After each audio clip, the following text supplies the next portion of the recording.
Good morning, Commissioner Clark. Good morning, Janelle. How are you today? Very good. How are you? Good, good.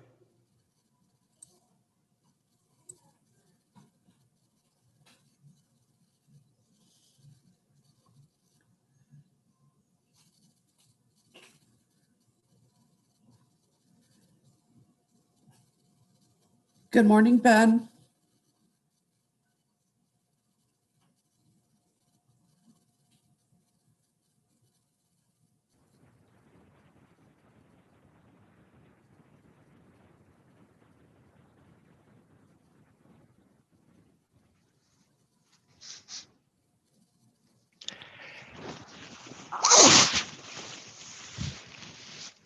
Good morning, Ben. Can you hear us now?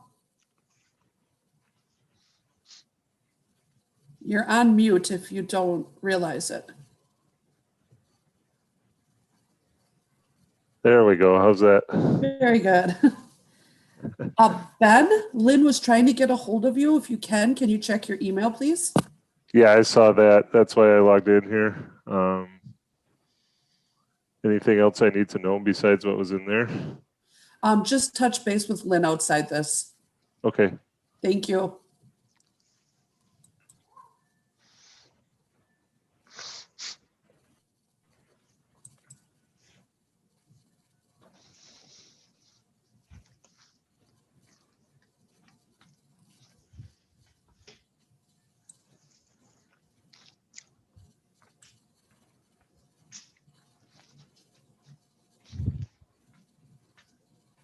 Good morning, Bruce. Morning, Janelle. Can you hear me okay? Yep, now we can. Thank you. Perfect.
Good morning, Commissioner Bookland.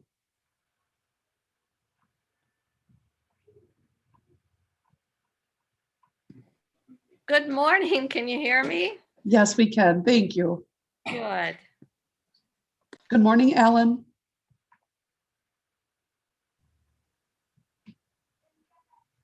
Good morning. Alan, can you do a sound check again, please? Good morning. Have you I got me? can barely hear you, Alan. Huh. Okay. Well, this is the time to figure it out. So, Thank you.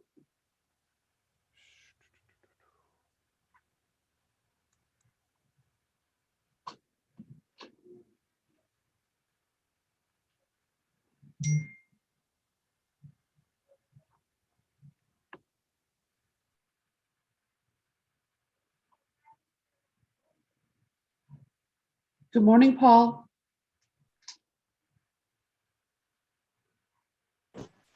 Good morning, Janelle. How are you? Very good. Thank you.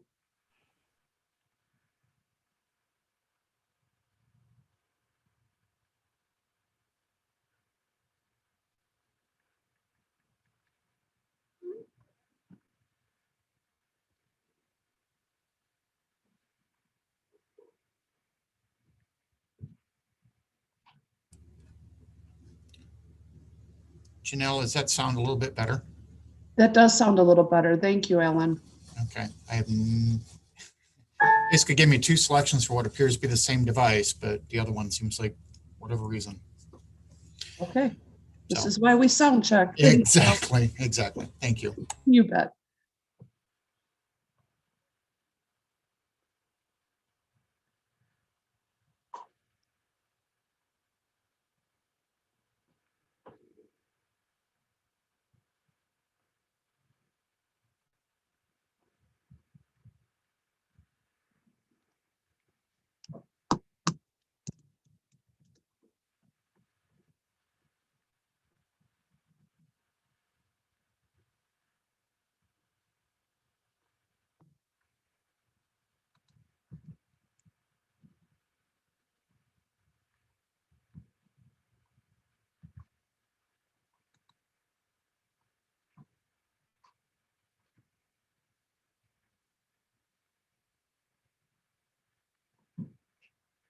Good morning, Commissioner Murphy. Good morning, Janelle. I hear you loud and clear. Okay, thanks.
Good morning, Commissioner Foster.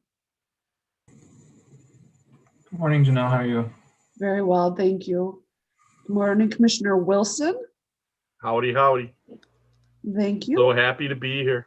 Yes, last one of the year. Good morning, Yeah. Commissioner Swanson. Good morning, Janelle. Thank you so much. Good morning, Ms. Carlson. Good morning, Janelle and everyone. Thank you so much. We hear you loud and clear.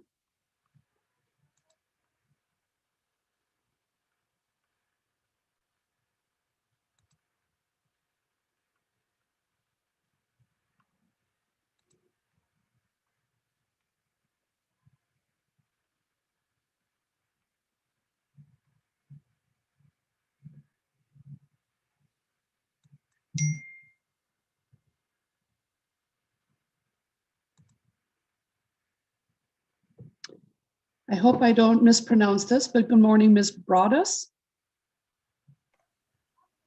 Hello there. Thank you. We can hear you.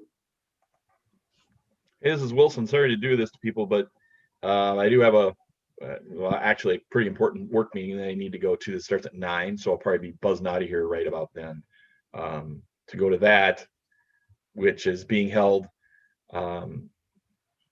virtually too. So anyway, if I don't get a chance, happy holidays to everybody. Happy holidays, Mr. Wilson, Commissioner Wilson. Good morning, Jeff.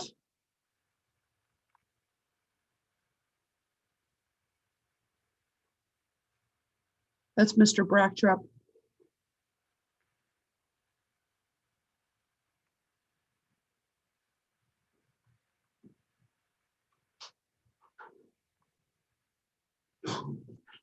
Morning, Janelle.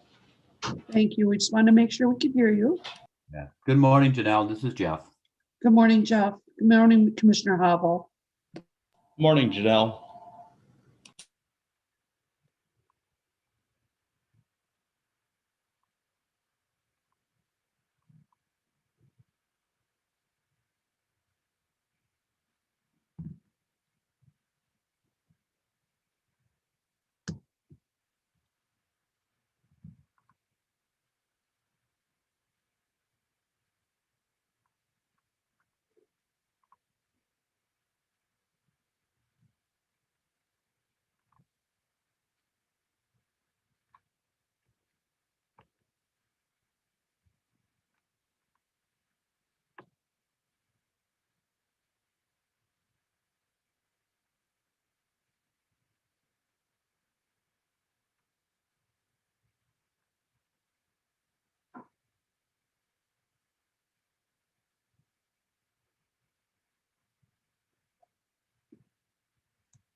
Good morning, Commissioner Eskridge.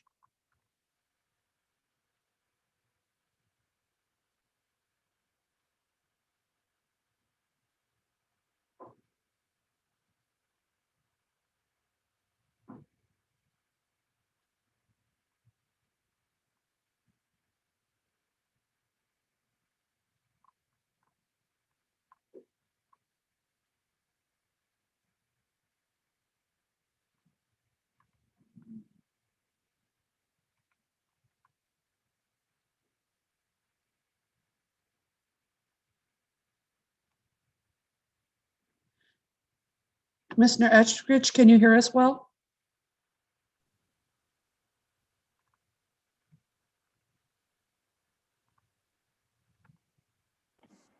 I can hear you, Janelle. Can you hear me? Yes, we can now. Thank you. Great. Thank you.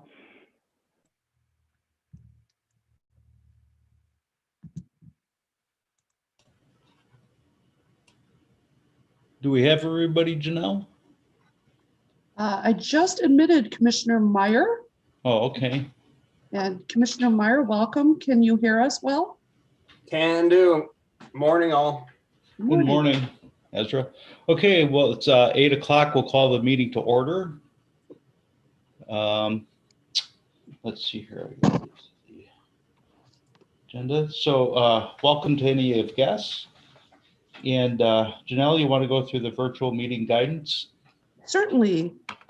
So welcome, everybody. Welcome, commissioners, members of the public and staff.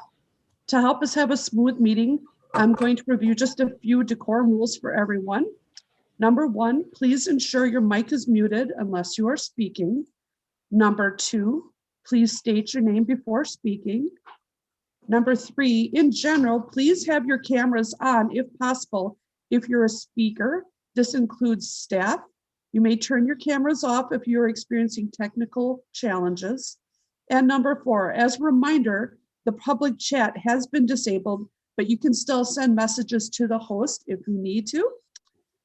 And that is everything, everyone. So let's have a great end of year meeting. Thank you very much, Janelle. Michael, do we have any announcements? We do not. Okay. Oh, okay. I saw the screen go blank and I was wondering what was happening. Okay, so this is item 1E, the Safety Award presentation, Central States Water Environment Association. Thank you, President Hovell. I'd like to turn the presentation over to Jane Carlson, who has, many of you know, she works for Strand here in Madison, but she's also the Vice President of the Central States Water Environment Association, who will be taking the lead on presenting this honor to the district. Okay, thank you, Michael, and good morning, commissioners and everyone. I'm Jane Carlson. I'm also the first vice president of the Central States Water Environment Association, which is a organization. It's a member association of the Water Environment Federation, and it includes the states of Wisconsin, Illinois, and Minnesota. And we're here today to present the George W. Burke Jr. Facility Safety Award to the district. And it's our honor to do that. And we would have been presenting this award in person. We were scheduled to do it in May, and then the annual meeting of Central States got moved to August, and pandemic was still going on, so we're moving these award presentations to virtual.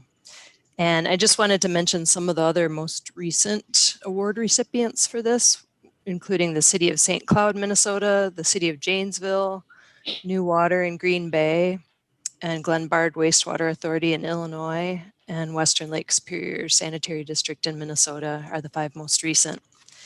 And this is actually the second time Madison Met has been awarded this great award. And now I'd like to introduce Lynn Broadus. She's the current WEF president, Water Environment Federation president, and she's going to say a few words about the award. Thank you, Jane. And it's great to be here. It's nice to see all of you, and especially see Commissioner Meyer, who that was a nice surprise for me. I didn't realize that I would see an old friend here. This is great. This award, we're here today to present the Ezra W. Burke Jr. Facility Safety Award. And this award recognizes an active and effective safety program in a municipal or industrial wastewater facility. It was established in 1982 in honor of George W. Burke Jr. for his many years of service both to the water environment field and to WEF as a staff manager of technical services. Mr. Burke was instrumental in developing WEF's annual safety survey and assisting in the production of several safety training aids and promotional packets, many of which we probably take for granted now, but they had to start somewhere. And of course, as we know, Madison Metropolitan Sewerage District is this year's awardee from the Central States, the 3 states that make up the Central States Water Environment Federation: Illinois, Minnesota, and Wisconsin. And to me, this award isn't just about safety. As the saying goes, safety is no accident, and this award is certainly no accident. One gets to this position through a culture of professionalism, pride of work, caring for one another, and of course, caring for the larger community that Madison Metropolitan Sewer serves. And so I hope that you all can take pride in all levels of Madison Sewer. That includes you as commissioners. This is about the whole organization and certainly the people on the ground who are making sure that safety is no accident. So congratulations to all of you for your second time winning this, or earning this award. I shouldn't say you won it, you earned it. And I wish you the best in the future as well. Thank you. Thanks, Lynn. And I'd like to just highlight a few things from the nomination packet. And it was a very thorough and well-documented nomination packet, and it noted that the district safety program was formally established in the early 1960s and has always been strong. And it took a significant step forward with Marcus Canty in 2012, when a safety committee and written policies and specialized in general training were established. And Casey Board was recognized, who's continued to strengthen the program. And she arranged for FEMA incident commander training for Corps supervisors and those employees who would be in the first line of defense in an emergency or natural disaster. And I imagine, even though this nomination predates the COVID-19 pandemic, that these policies helped district employees stay safer this year. And lots of other things were cited, including the ratio of incidents to days worked for the last 5 years has averaged 1.2%, well below the industry average of 1.6%. And the nomination packet also included a letter of support from the district's insurance agent, from Todd Marl from United Heartland. And he noted that in the 17 years his company insured the district has never had an experience modification factor above 1. And that's a comparison with your peer group. And so the district has always outperformed your peer group. And overall, very impressive and well-supported nomination packet. And I commend and congratulate all of you. And I see that Doug Henriksen has joined us here. Doug is the past president of Central States. Would you like to say a few words, Doug? Yeah, thanks, Jane. Commissioners and guests, my apologies for being a few minutes late. I was having trouble signing in.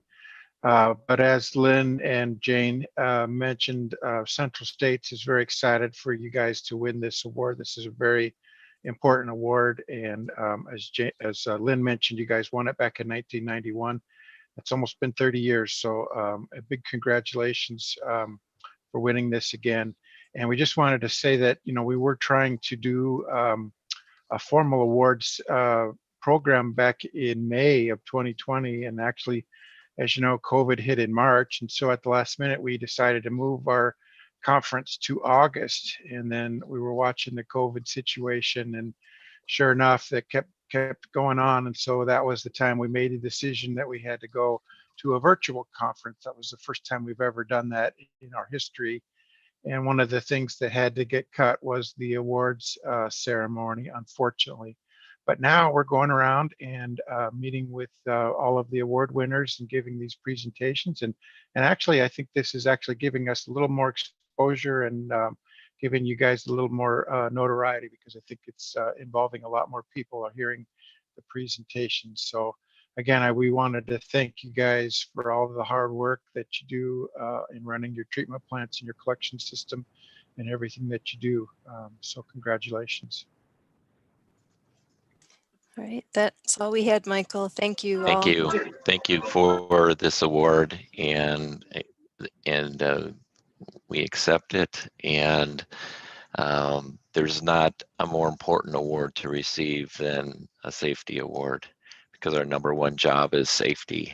And this is truly an honor, and I want to thank Doug, Lynn, and Jane for presenting this award at a plant meeting last week, and to all staff, because safety is everyone's job, and it is part of everyone's responsibility, and it's taken very seriously. And so we take this award. It's a big honor. So thank you very much.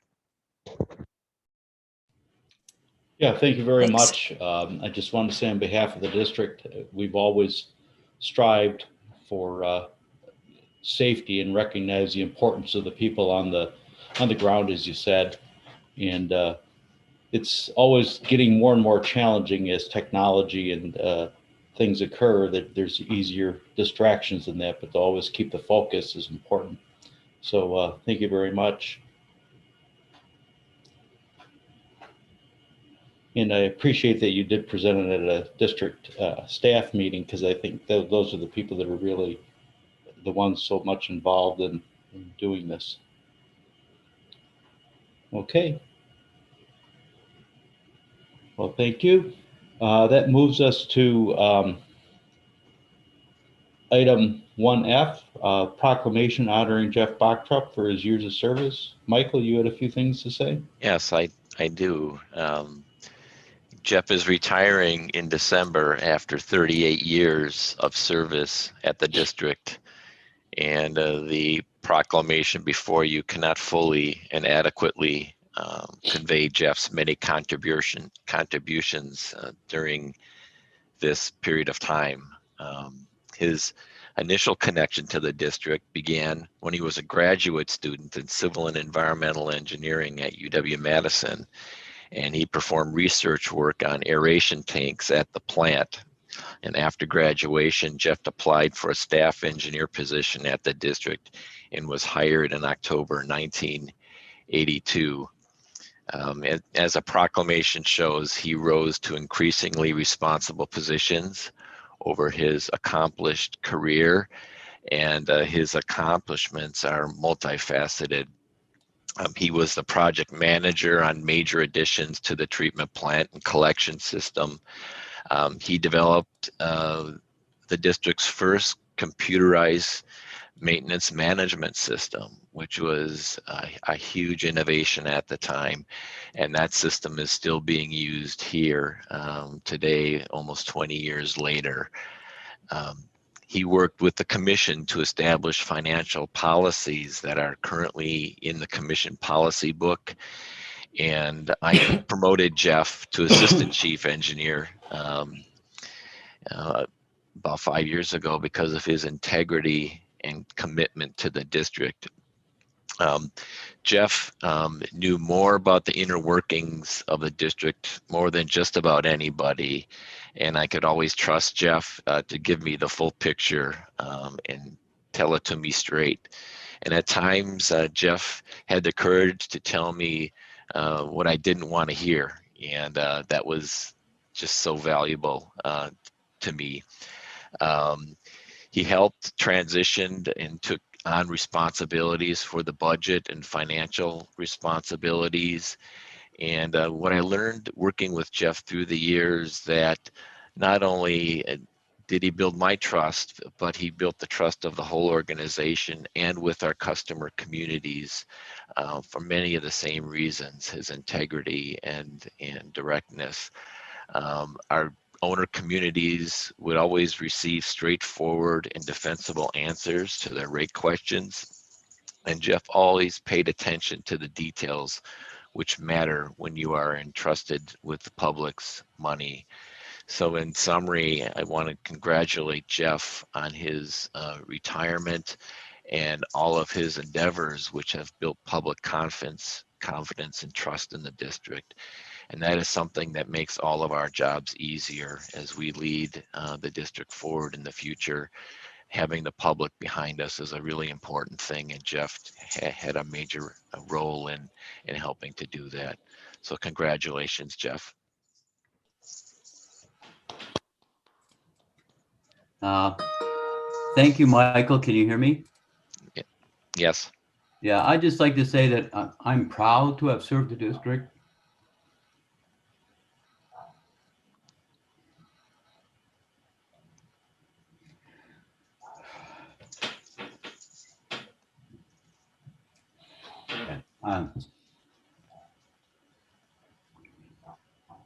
Yeah, I guess I'm choking up a little bit.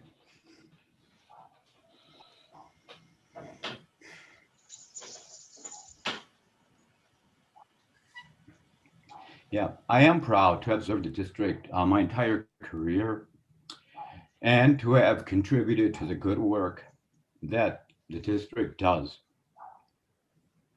on behalf of our community. And I'll say it has been an honor to be part of the district all these years. And excuse me.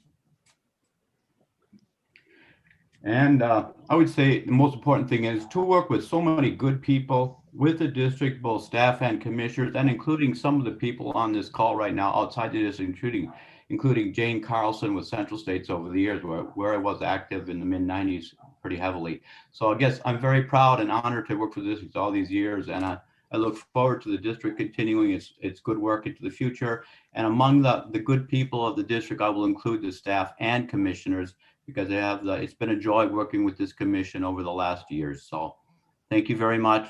God bless and happy holidays. Well, thank you very much, Jeff, for your long-term service to the district. Yesterday, I was trying to think of what would I say, and the one word that came to mind that I thought would best describe you was attention, because you're always attentive to different needs. And I think Michael kind of touched on that in his talk. But I always found you very attentive to the needs of the commission and the needs of our different stakeholders and our customer communities. You had that attention to detail, as Michael mentioned, and you always had the answer for any questions that came up on district finances, and any of those fine nuances. You always had an answer for us, and it was usually right at the same meeting. You didn't have to go dig for anything. You brought to our attention the importance of the cash reserves, and it's important as part of the operating fund to keep the district operating, and how we use that money over the course of the year until we get until near the end of the year, when we get to full funding from our base. But what I also found important is you have a strong institutional knowledge that we're losing, and it's not just of finances. And it was reading through your proclamation. What really struck me is I realized why you had such a knowledge and broad-based knowledge of the district is because you served in so many positions, from a plant engineer or a maintenance engineer or staff engineer up to the district finances. So they allowed you to get different knowledge of the plant operations and the additions. I always would comment on, what addition was it that we did this, and you always had the answer. So you provided that ability to develop a knowledge base in varied parts of the district operations. And I think that shows how, kind of, I don't want to say a specialist or a generalist, but, that broad base of knowledge really came important for the district as you moved up the ladder to assistant chief engineer and director. And I think we're all thankful for your service, and we wish you well. Thank you very much, Jeff. Thank you.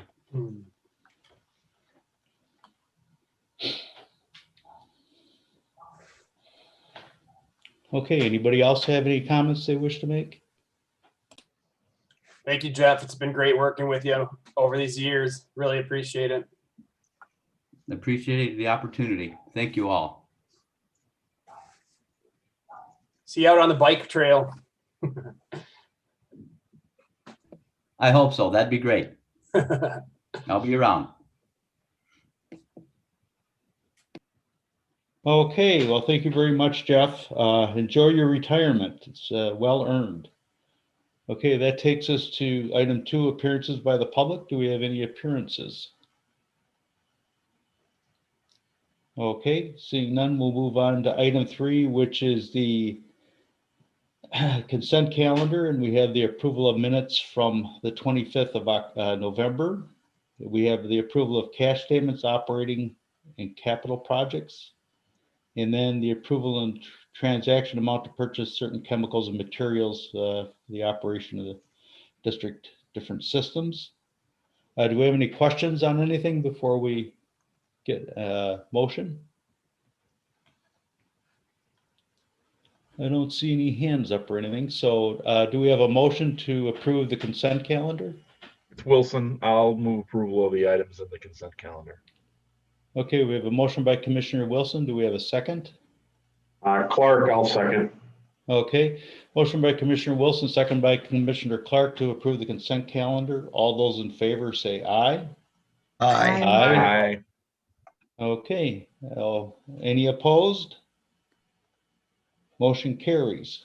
That takes us to item 4 on topics, the study session and the district research program. I think Matt was going to be leading this off.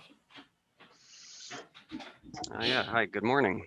Bear with me a second while I share my screen. Make sure you all can see. Am I coming in loud and clear now? We can hear you. There, and is my presentation showing? Yes. All right, somehow it took itself off of presentation view, so give me a second here. All right, so good morning, I'm Matt Seib, the process and research engineer here at the district. I'm going to be leading you all through a study session this morning on district research program, talking about the history of research at the district and what we're using research for. And then lastly, giving you an update on what we've been working on over the last few years.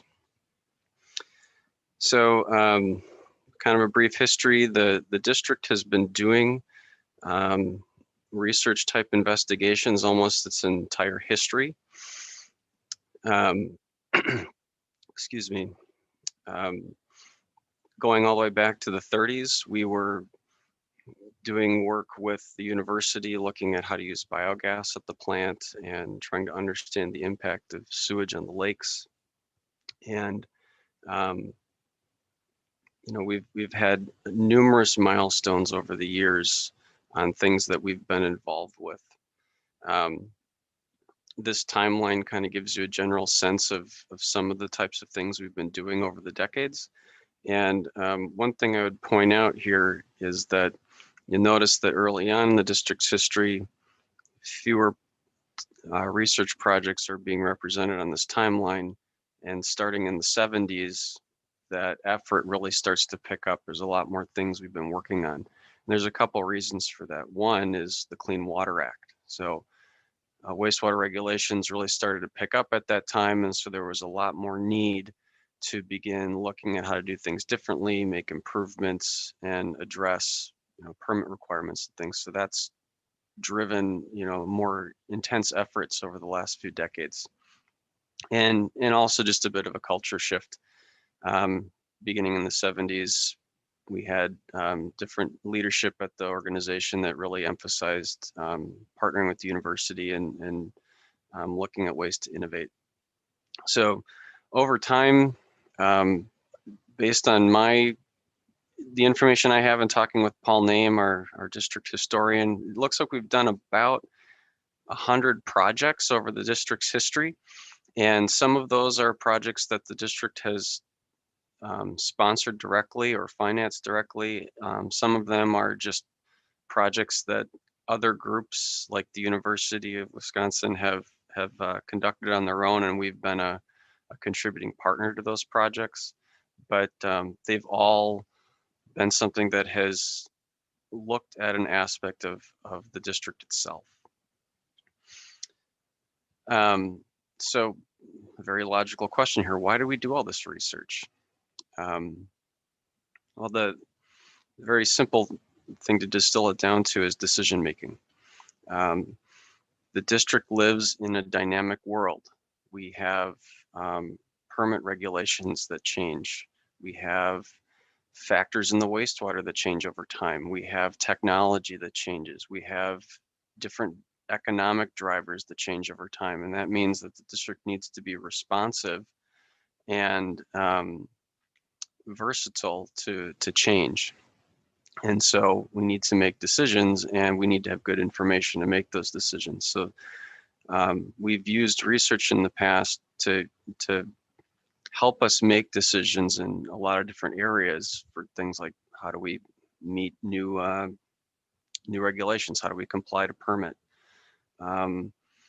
We often are doing facility planning type projects that recommend new strategies. And so we may want to investigate those strategies further before deciding to commit to them. We've had a lot of, operational challenges over our history. And so sometimes we need to do research just simply to figure out how to make life easier for ourselves.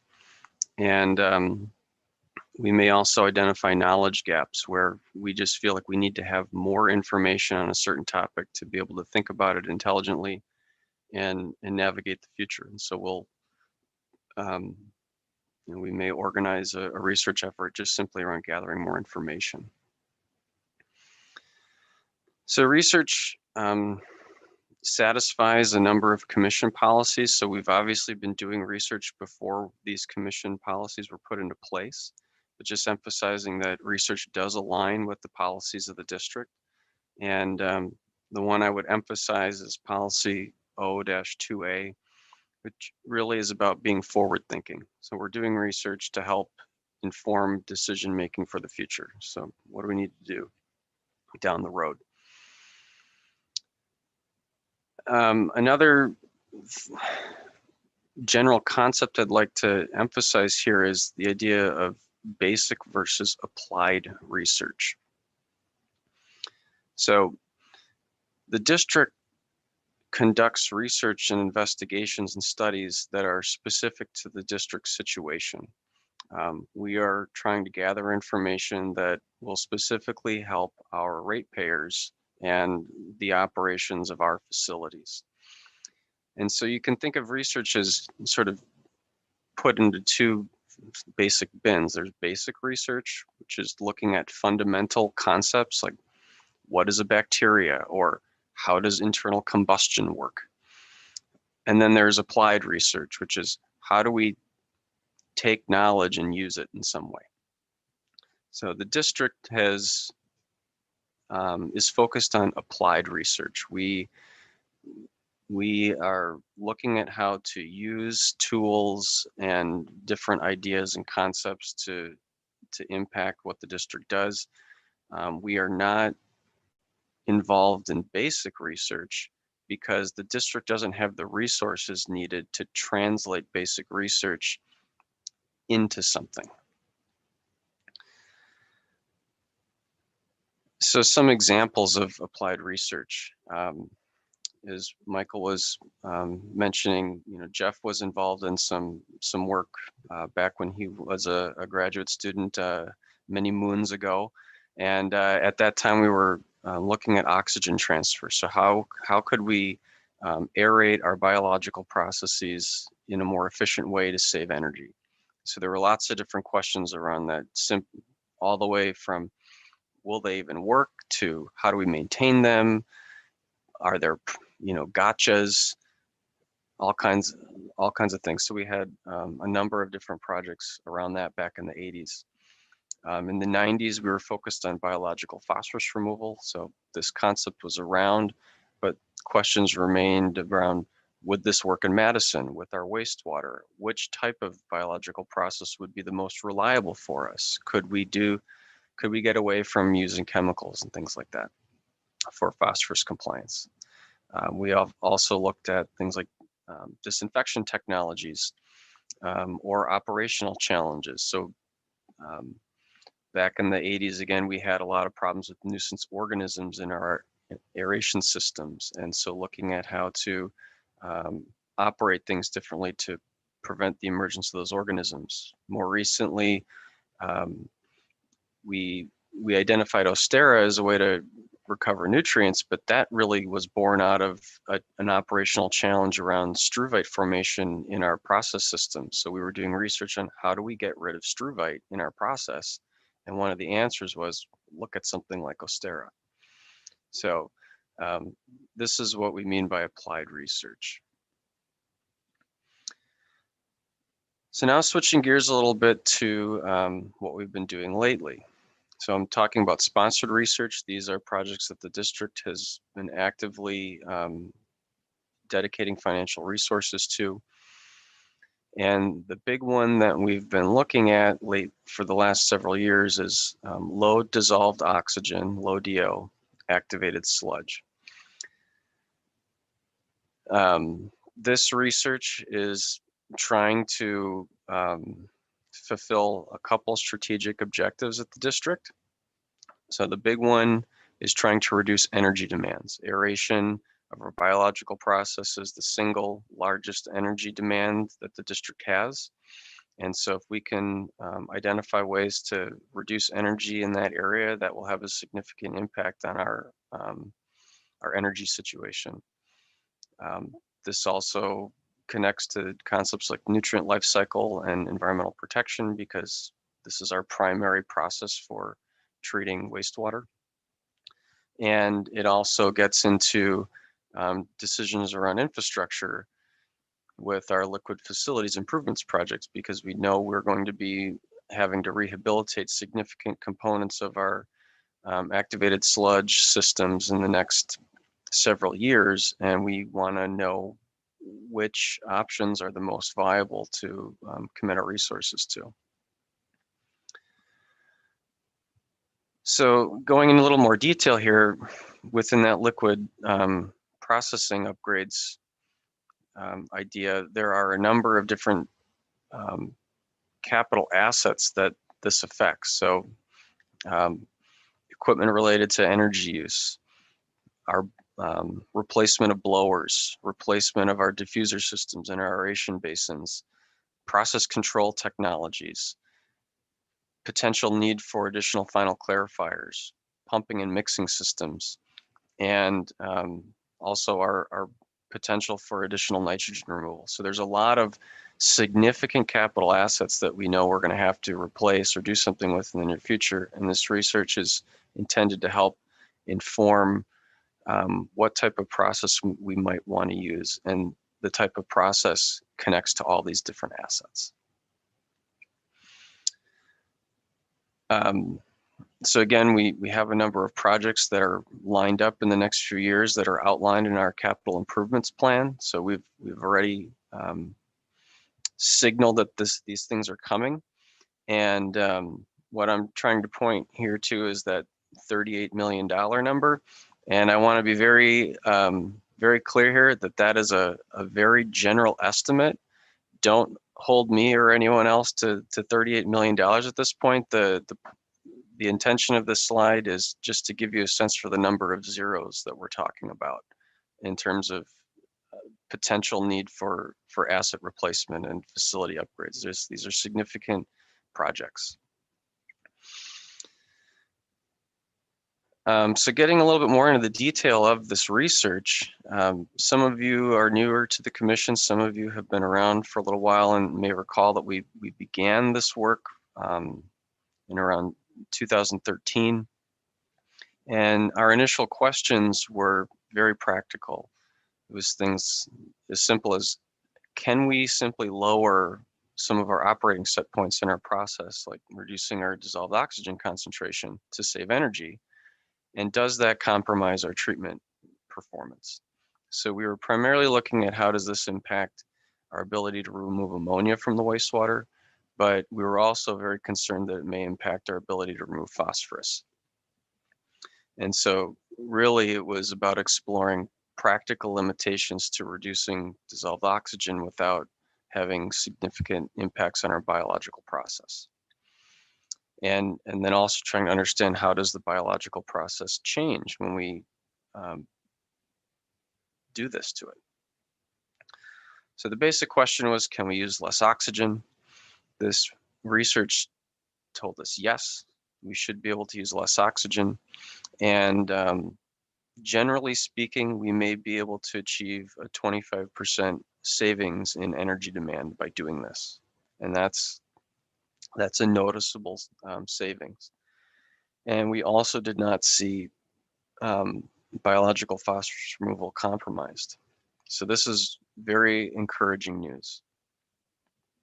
However, another question we had was, when we do this, is the process reliable or not? So basically, by operating at lower dissolved oxygen, we're operating closer to the fringe of failure. We're giving ourselves less safety factor. And the answer there is maybe.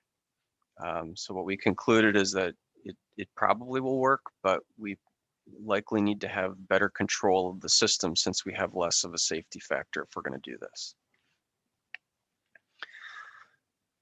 So then beginning in 2016 with our liquid facility planning efforts, that project introduced some alternative low DO process configurations that we may be able to consider that are a little bit more elegant and utilize more advanced controls for the process. So the primary one that was recommended from that plan was a process called nitrate shunt, but it also was talking about things that are a little bit simpler, like ammonia-based aeration control. So the way to maybe use this as a real world example would be like adaptive cruise control on your car.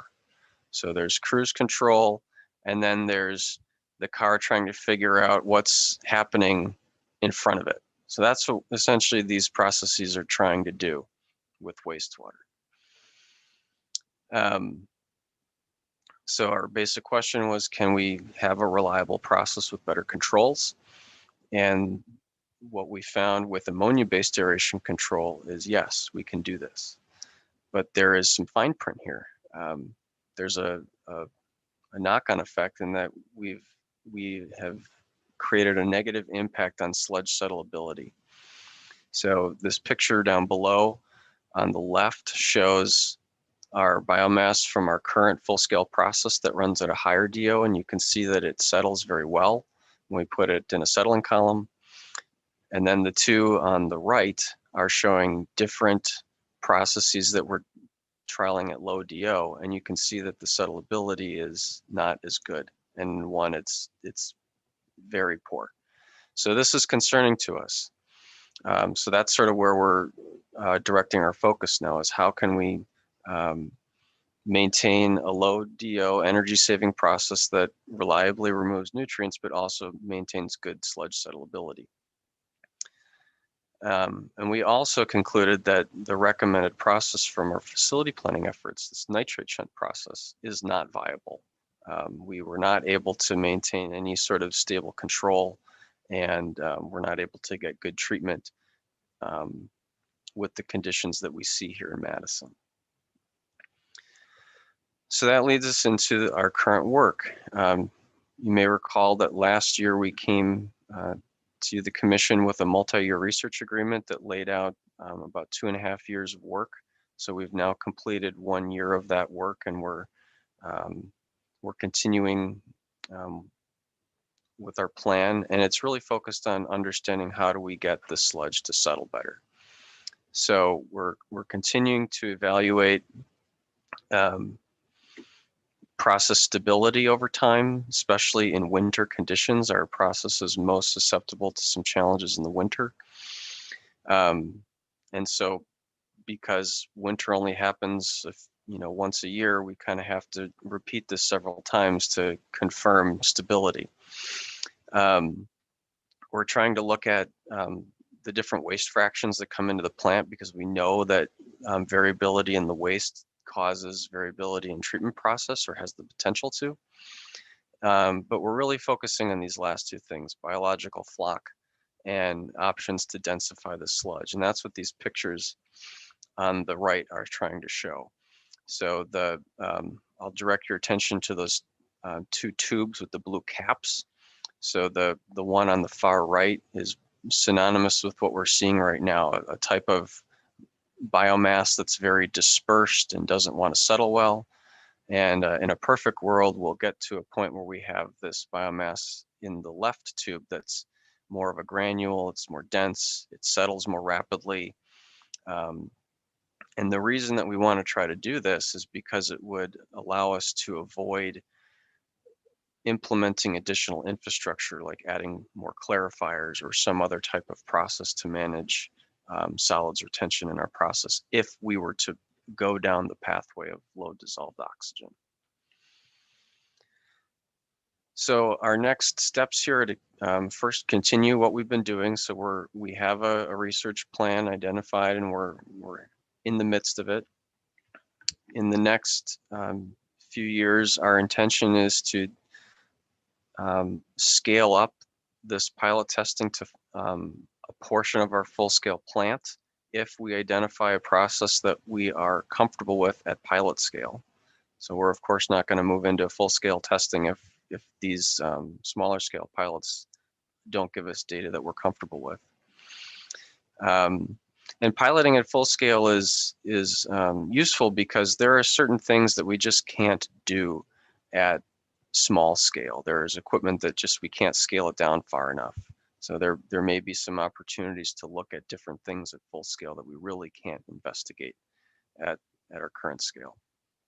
And then if those full scale efforts prove viable, then that information will of course be carried forward into our future design and implementation when we have to rehabilitate related infrastructure.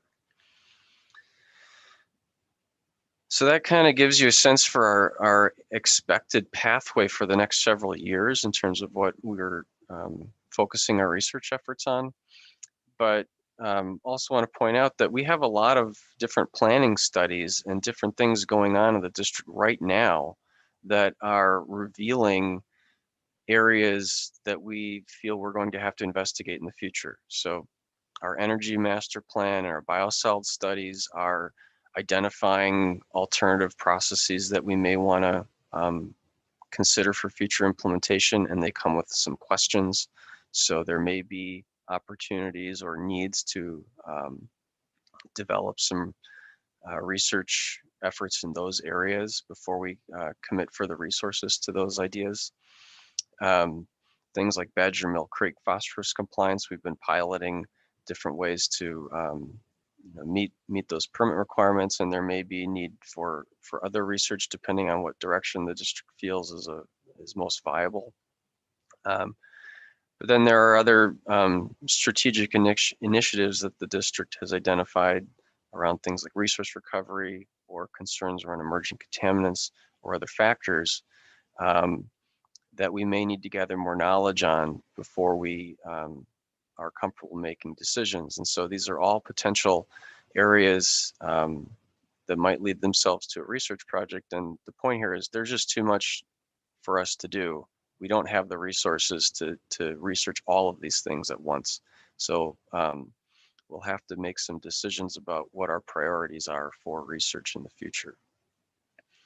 And we haven't really gotten into that yet, but that leads us into my last slide, which is a question for you, the commission, which is, do you commissioners have interest in any particular area that we can integrate into future prioritized research? So we know we're going to have to probably continue doing investigations in the future. Are there things that we can integrate into our potential efforts that would give you helpful information?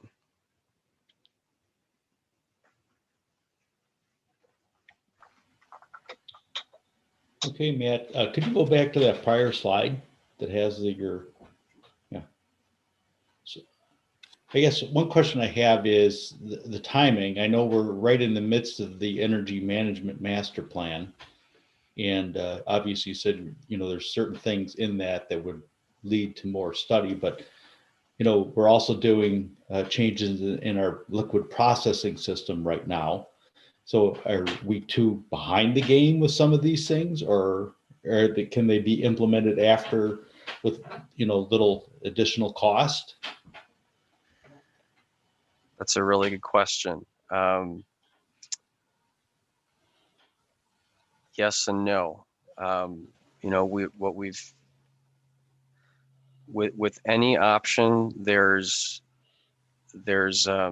some uncertainty, and so we've chosen to focus our research efforts on the ones that we feel have the greatest amount of uncertainty. So there may be things in these projects that have some uncertainty to them, but it may not be significant enough where it really demands a significant research effort. And really what I would expect us to prioritize things on our research efforts that complement more than one area at the same time. So can we find synergies across these projects or these interest areas, these priorities that we can satisfy within the same effort? And we haven't sat down and hashed that out yet, just because a lot of these efforts are ongoing and we're not sure which direction they're pointing us in. But that's, of course, something that we'll need to consider in the future. President Hubble, also when we identify knowledge gaps with some of these studies or needs, one of the things we also do is research on what other studies are ongoing in these areas to determine if knowledge can be gained from other efforts that are already going on, and assisting with those efforts or monitoring their progress. Thank you, Michael. That's a good point that I think I glossed over early on. So with any well-developed research effort, the first thing is to look for what's out there already, do a literature review or seek information that already exists. And so again, we're wanting to do research that is specific to the district. So the following iteration would be, okay, here's the existing body of knowledge. What don't we know about the district specifically that needs to be filled in for a certain idea?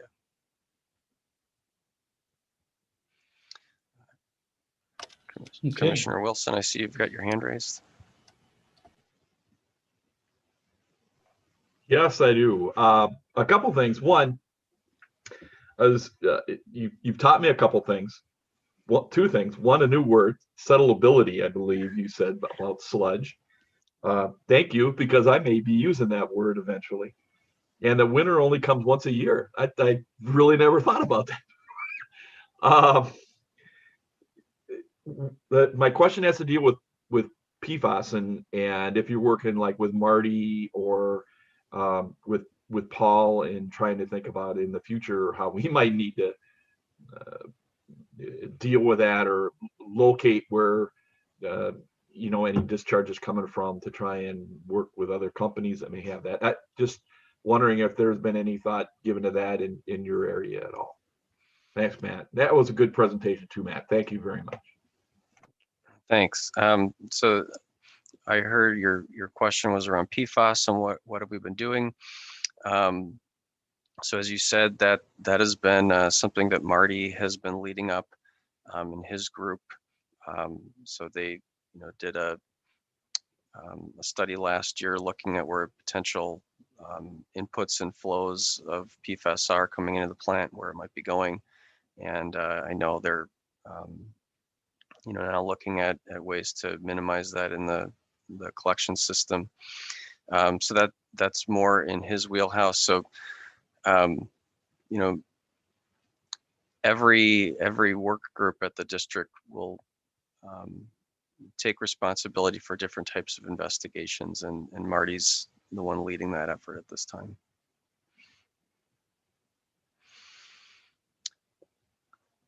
Commissioner Bookland. Good morning, and thank you, Matt. I think this is a really important area of research, and I really support it because I think it touches in many different areas, such as financial, the environment with climate change and sustainability and energy. So looking at lower DO is really really a good area to focus on. I'm just wondering, a couple things. One is sludge settling, and that's an important side effect of lowering the DO, but are there other things that we need to think about, or other things besides sludge settling that you see an effect on? And then I have just a comment following up on Commissioner Wilson, and that is I would agree that I'd be interested in seeing what in emerging contaminants about PFAS and what we might be looking at as far as removing PFAS in the future. So thank you.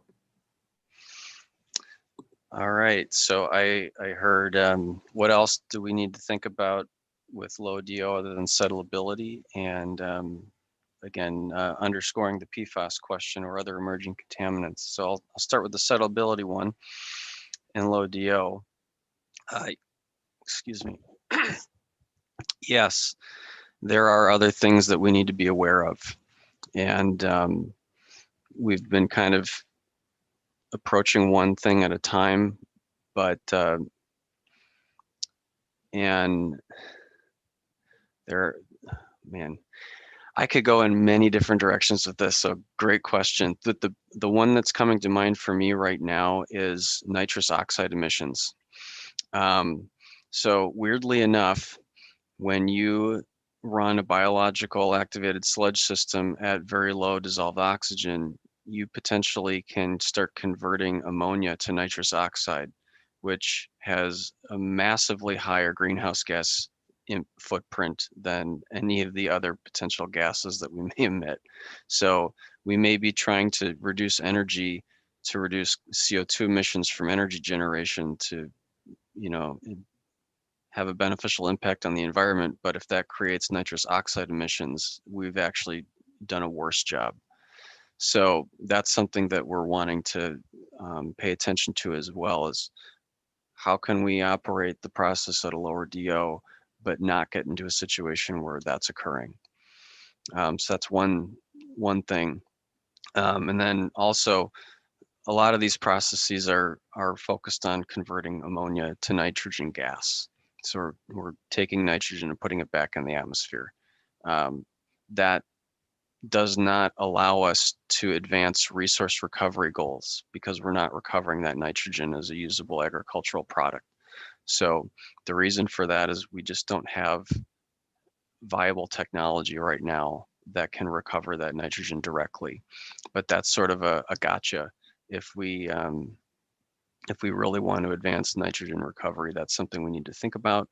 Unfortunately, we're just not there yet, but that's something that we want to be aware of, is how do decisions about our treatment process now set us up for ability to change direction in the future? So how flexible and adaptable are we? For emerging contaminants, things like PFAS. So going back to Michael's comment about what other work is out there, PFAS is not something that is unique to the district. It's a pollutant that's everywhere, and so there's a lot of research going on around the country and internationally on this. And so this is my personal opinion. I don't think it makes sense for us to investigate projects around things like how do you remove PFAS or how do you destroy it, because that's already being done elsewhere. The EPA is looking at this. There are other universities looking at this. What we would, I think, want to do is look at what technologies have been identified and which ones would make sense for our situation. What interventions can we do upstream in terms of pollution prevention to prevent these materials from even getting into the environment and the sewage system in the first place within our own community, things like that. So it would be, from an applied standpoint, it would be how do we use the tools that are available to prevent this problem from existing in the first place and deal with it if it is here and we're in a situation where we have to deal with it. Does that help answer your question? It does. Thank you. Okay. I had one more question, Matt. Do you know what's causing, when you do the low level of dissolved oxygen, why the settling of the solids is not occurring? Do you know why that is? Or are you just kind of throwing darts at this point, hoping to find a theory that works? So that is a really good question and a complex one. There's something that is somewhat obvious here, but also not obvious.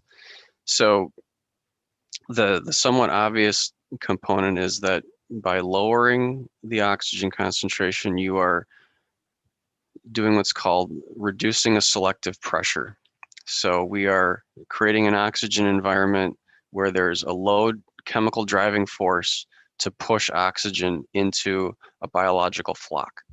And so that flock wants oxygen all the way through itself to grow. And if you don't have a high driving force, that flock wants to open itself up and become more more open and more billowy. So it's not going to be as dense, and when it does settle, it's not going to compact very well. So sort of conventional wisdom is that's what happens at low DO. However, there's really not a lot of published information out there that discusses and proves this. So when we do a literature review on activated sludge and low DO and settleability, you really don't find any information, partly because most plants have not tried to operate at the oxygen concentrations that we're targeting. So historically, we've operated facilities at a DO of 2. We're trying to operate at less than 0.5, which is very low.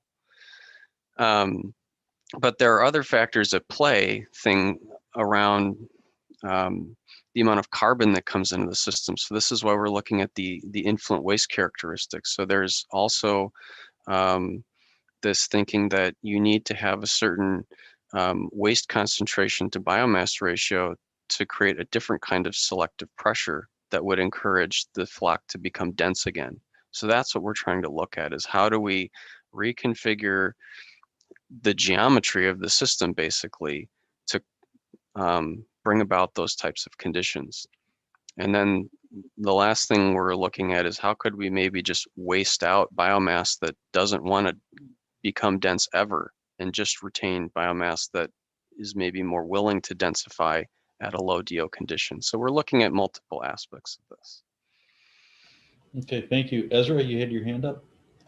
Yeah, I just thought I'd make one quick point about shoring up something that Matt and Michael mentioned, but I've been to some of these national conferences that staff attend, sort of in the professional, industry realm where our work, connects with, and also the CSWEA organization that gave us the safety award at the beginning of the day today. They, there's WEF, the Water Environment Foundation, and the research arm of that are out there doing a lot of great research that's at that bigger level Matt mentions. It's beyond sort of unique to our operation. So I'd mentioned there's incredible resources out there that I think we're closely connected to that are doing some of the bigger, broader stuff. And then, I think what we do here is perfect, where we identify these questions that are unique to our operation, and then we work with UW or whoever else it is to do this research. So thanks for all of it and for the good presentation, Matt.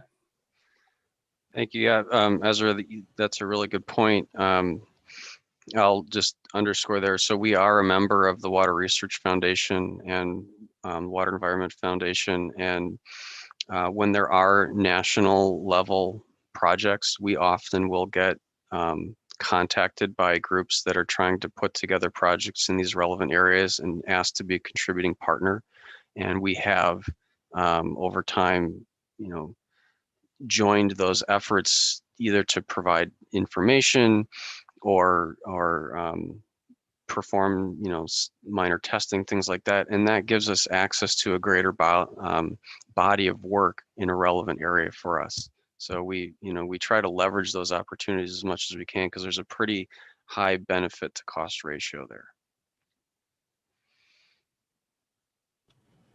Okay. Oh, thank you. Well, I don't know if you got exactly a lot of answers for your question to the commission, but Michael, I was wondering if we could put on a future agenda item for kind of a roundtable discussion or some kind of method for us to discern what we find are the most important items to be able to pursue. But I think some of that's going to come from, what the research is showing or not showing and what seems viable or not viable to a degree. But I do like Matt's earlier comment on something that's not just unidimensional, that it's got to hit a number of areas. And because I think that's, you get your better bang for your dollar that way. So I don't know, do you think that's possible, Michael, to do that? I don't know what your timing is. It is. It is possible. Maybe you and I can talk offline on what the scope of that would be, and we could put together a process to do that. Yeah, I would agree. That sounds good. Yep.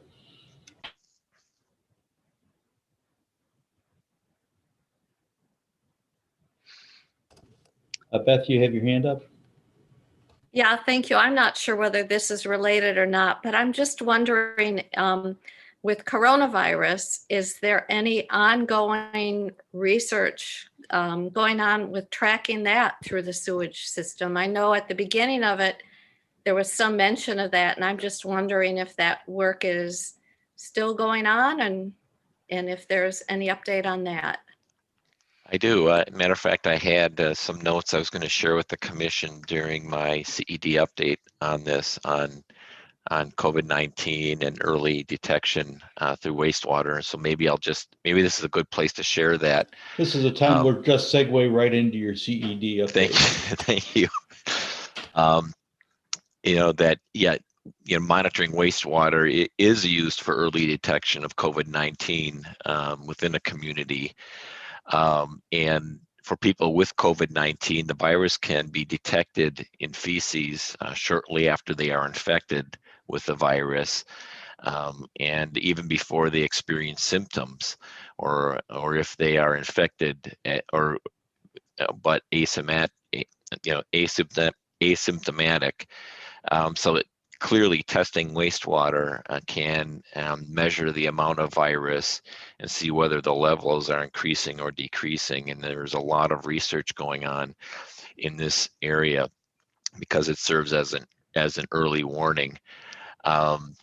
Some of the things that we're involved in is we have been asked for and provided a sample of wastewater to a US and European research group involved in early detection studies of viruses in the Netherlands. The sample we provided is being used to help develop early warning detection kits for future pandemics. We have been asked for, and we provided wastewater samples to the Wisconsin State Lab of Hygiene, who similar to the Netherlands group, is developing a method for monitoring SARS and COVID-2 in wastewater. And they need wastewater samples during the pandemic for method validation related to the virus and studies ongoing.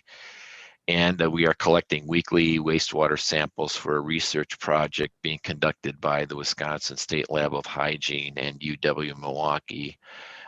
Researchers are doing a project with utilities in Wisconsin around surveillance and changes in SARS and COVID-2 in wastewater over time to help public health officials in Wisconsin better understand the relative prevalence of the disease in the community over time.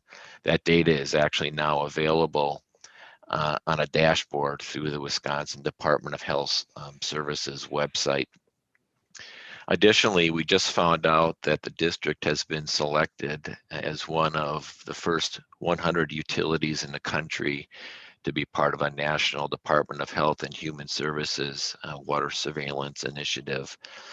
We have been selected to be a part of phase 1 that will last 6 weeks and staff, and then eventually phase 2, and we would be collecting hundreds of samples during this period of time through the 6-week phase 1 and then the 9-week phase 2.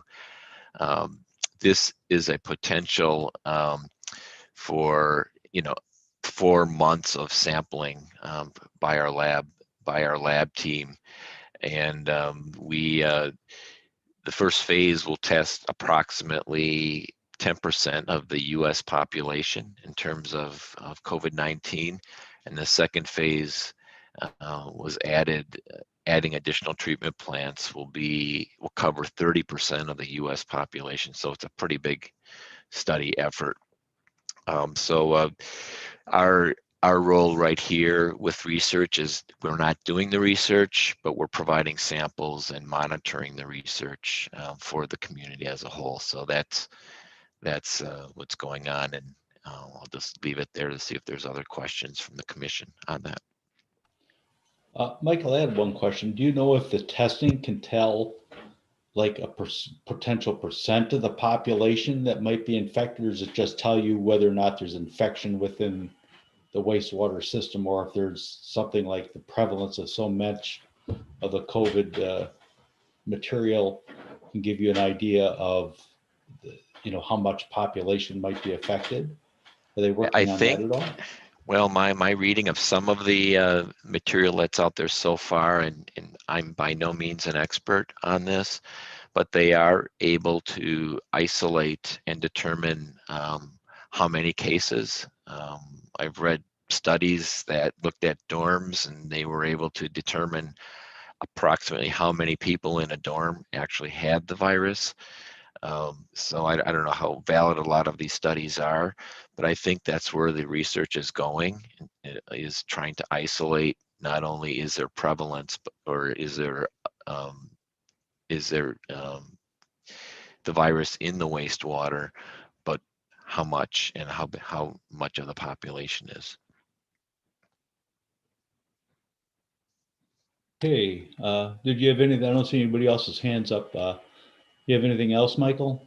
A few other items for my update. In terms of our air permit, we had a deviation last week, and a deviation isn't necessarily a violation, but it's a deviation from our permit requirements.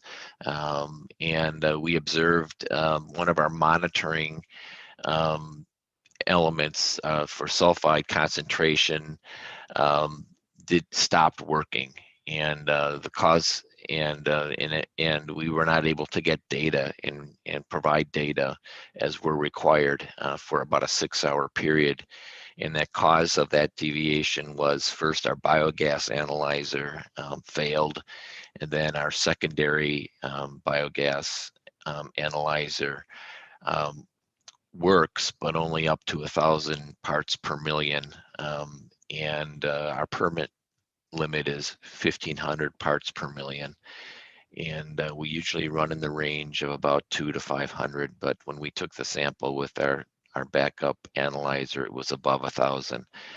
And so we reported this to the DNR, this deviation, and now we as staff, we're figuring out how, do we need another gas analyzer, and is that an appropriate intervention for us? So if we exceed 1,000, we're able to report it. So I wanted to share that deviation with the commission. We also had a vehicle accident. Normally I don't report vehicle accidents to you with a district employee and district vehicle. And that was last Wednesday on Highway 151. The good news that the employee was uninjured, and all the occupants of the other vehicles were not injured, but it was a multi-car pile up as a result of some paving that was going on 151, and we did not receive a citation for the work. Unfortunately, our brand new 2020 Hyundai Unique, which had 130 miles on it, was totaled in that accident. And while the good news is that an insurance claim came back for a full replacement value, the reason why I'm bringing it up to you is we'll be buying another Hyundai Unique, a 2021, and that'll be part of a bid package next year when we purchase vehicles. So when you see a similar vehicle being purchased, I'll remind you next year, but that is the story behind why we're buying the same vehicle twice. The last item I have for you commissioners is we're continuing our discussions with the Department of Natural Resources on the new disinfection requirements we have.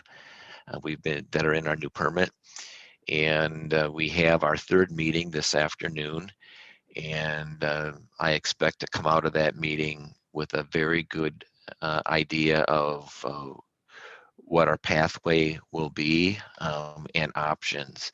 And so what I expect to do is in the first meeting in January, circle back with the commission on where we able to come up with an agreement or what other pathways are there, because it will be a decision time for the commission at our first meeting in January, likely.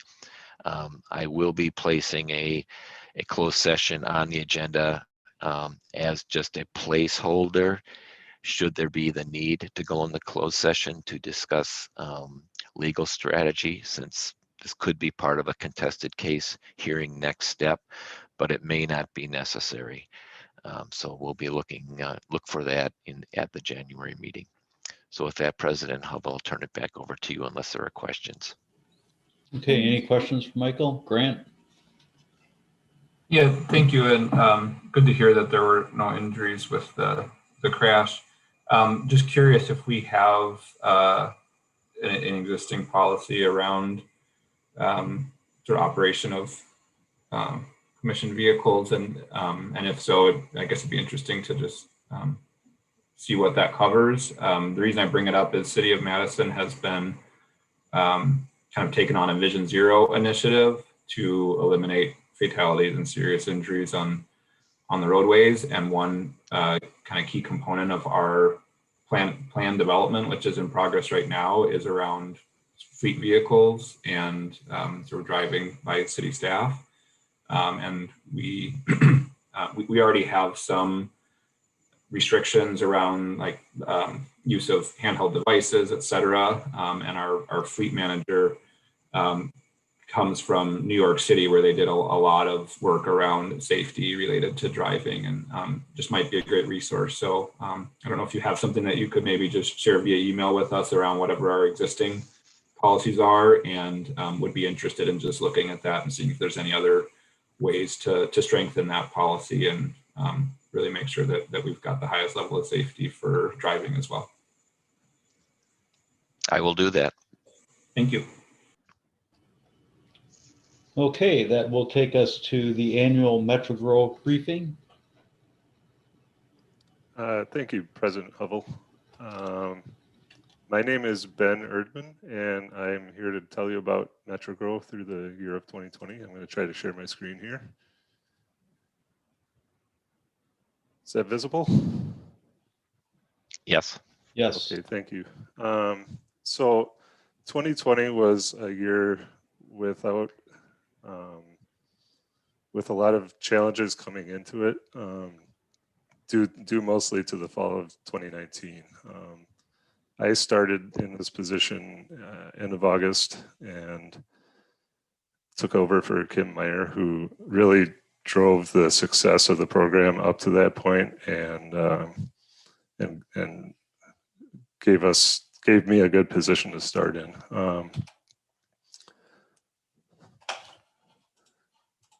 There we go. So this is just some facts and figures over the year. We hauled 38 million gallons of biosolids out of the plant and put them on the farm fields. That equals about 5,000 acres of farmland around the Madison metro area, a few different counties. And we collaborated with over 50 area farmers. We have 5 full-time staff members. That's 1 additional from 2019. And we have up to 4 contracted applicator operators. and 16 trucks running during the peak times of the year. That would be 4 different sites running simultaneously in the field. As I said, there were some pretty significant challenges coming into the year. The fall of 2019, the whole year of 2019 was a very poor weather year for farming. Anyone that does farming can tell you that. The spring was cold and wet, and so therefore plantings went in later than they would have normally. And then in the fall, to top that off, we had the snow in late October, and it was very hard to get those opportunities to get out and do land application. So that led to a very major storage problem. A lot of steps were taken by Kim and her team to solve that problem, and it also involved operations and partnerships with farmers. A lot of different avenues were taken to solve that. The first step was a contracted dewatering project, and that project failed to, the contractor couldn't meet the expectations. The cake that they were producing was too watery to use. So that contract was terminated, and we switched to an in-house dewatering scheme. And that involved streamlining the normal Class A cake production into Class B cake production and allowing us to do more volume. And also, it happened that there was a offsite storage facility that was being rented in order to do a dragline trial, and we repurposed that to store some MetroGrow product out there. And then once the spring came along, that was really when the MetroGrow team came out and showed what they could do. They had a phenomenal record April, which I'll show you in the next slide, and throughout the year we had a record hauling year. You can see that here. That April number is obviously very much higher than it would have been in any prior year. And if you look over to November of 2019, you can see where all that extra material is coming from. And the ability to get that amount of material out came with significant staff input and sacrifice. Those guys worked some extremely long days and long stretches of days without any time off in order to get that done. And that all kind of plays into this slide. This is my attempt to show all of the different struggles that went into getting that hauling done in 2020. And so we had poor fall field conditions, and that dewatering contractor didn't work out. So we ended up with more material to haul in 2020. And then to add on to that, we had some thicker material, and I'll get into that. And we ended up with low tank levels in the fall, and those both contributed to not being able to pump and load as quickly as we might otherwise. And the reasoning for that is once you get down to a point where the tanks are getting empty, we're putting in fresh new material off the belts, and that material is thicker by nature.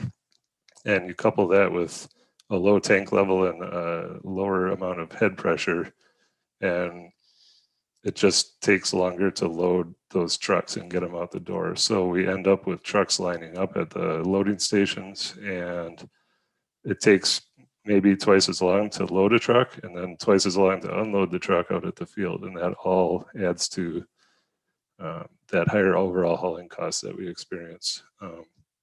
And in addition to that, we added 1 tanker to the fleet. So we're running 16 maximum trucks instead of 15. That all said, 2020 was a successful year, and that was, like I said, it was due to a lot of hard work and a lot of good ideas from our staff, and Some of the things that we were successful with, we completed movement of all that Class B cake that was generated during the winter. We completed moving that in September to the landfill. And we had excellent hauling conditions all year, really nice weather spring, and the fall was extremely nice to work with. Also, you can't haul without somewhere to take it, and there's a really good relationship between MetroGrow and the farmer partners that we work with. We have good credibility out in the field. People like what we do, and they like our product. And so having those connections really made it easier to find places to take this material and repurpose it. We had the storage tanks empty meaning only a little bit left in them, by mid-October for the first time. And from that point out, we were hauling basically daily production out of those tanks. And that was part of why it takes longer to load. As I said, the thicker material and less head pressure in the tanks. But we were basically re-emptying the tanks from mid-October all the way till the end of November. When we concluded hauling, we had a storage up until the late May of 2021, which is a good, comfortable place to be in compared to last year, especially. And I've said it a couple of times, and I'll say it again. The staff of MetroGrow is extremely dedicated and hardworking, and they are the reason that this all succeeded. These are some more successes we had, kind of unrelated directly to hauling. And I have slides coming up explaining each of these, but we were able to get through COVID-19 so far without any known staff or contractor illness. We have quite a bit of outside facing contact with our staff and with the contractors out in the field and with the farmers, et cetera. So it's really saying something that we were able to get through this far without any COVID cases. Knocking on wood with that. We did some equipment upgrades, and I'll explain those, and that led to increased efficiency. And we've been doing low disturbance tillage trials for a number of years, and we have found a viable option. So that was really nice. And we have the biosolids study in progress as well. As I said, there was a lot of steps taken before my time. This is all Kim and the rest of the staff. They took a lot of steps to ensure the safety of themselves and the contractors. You can see the mailboxes there outside. We used to have a lot of truckers coming into the office to get their assignments and get their road directions and such. And those are all placed out in the mailboxes. They don't have to come inside. And then there's a video screen in the window so they can see what fields they're supposed to go to and what loading stations they should use. And then in the entryway, there was a station set up with all kinds of materials that the truckers might need to conduct their work safely. Of course, being such a outside facing part of the organization, we kept that mask policy in strict effect. Anytime we were out in the field talking with farmers, we had masks.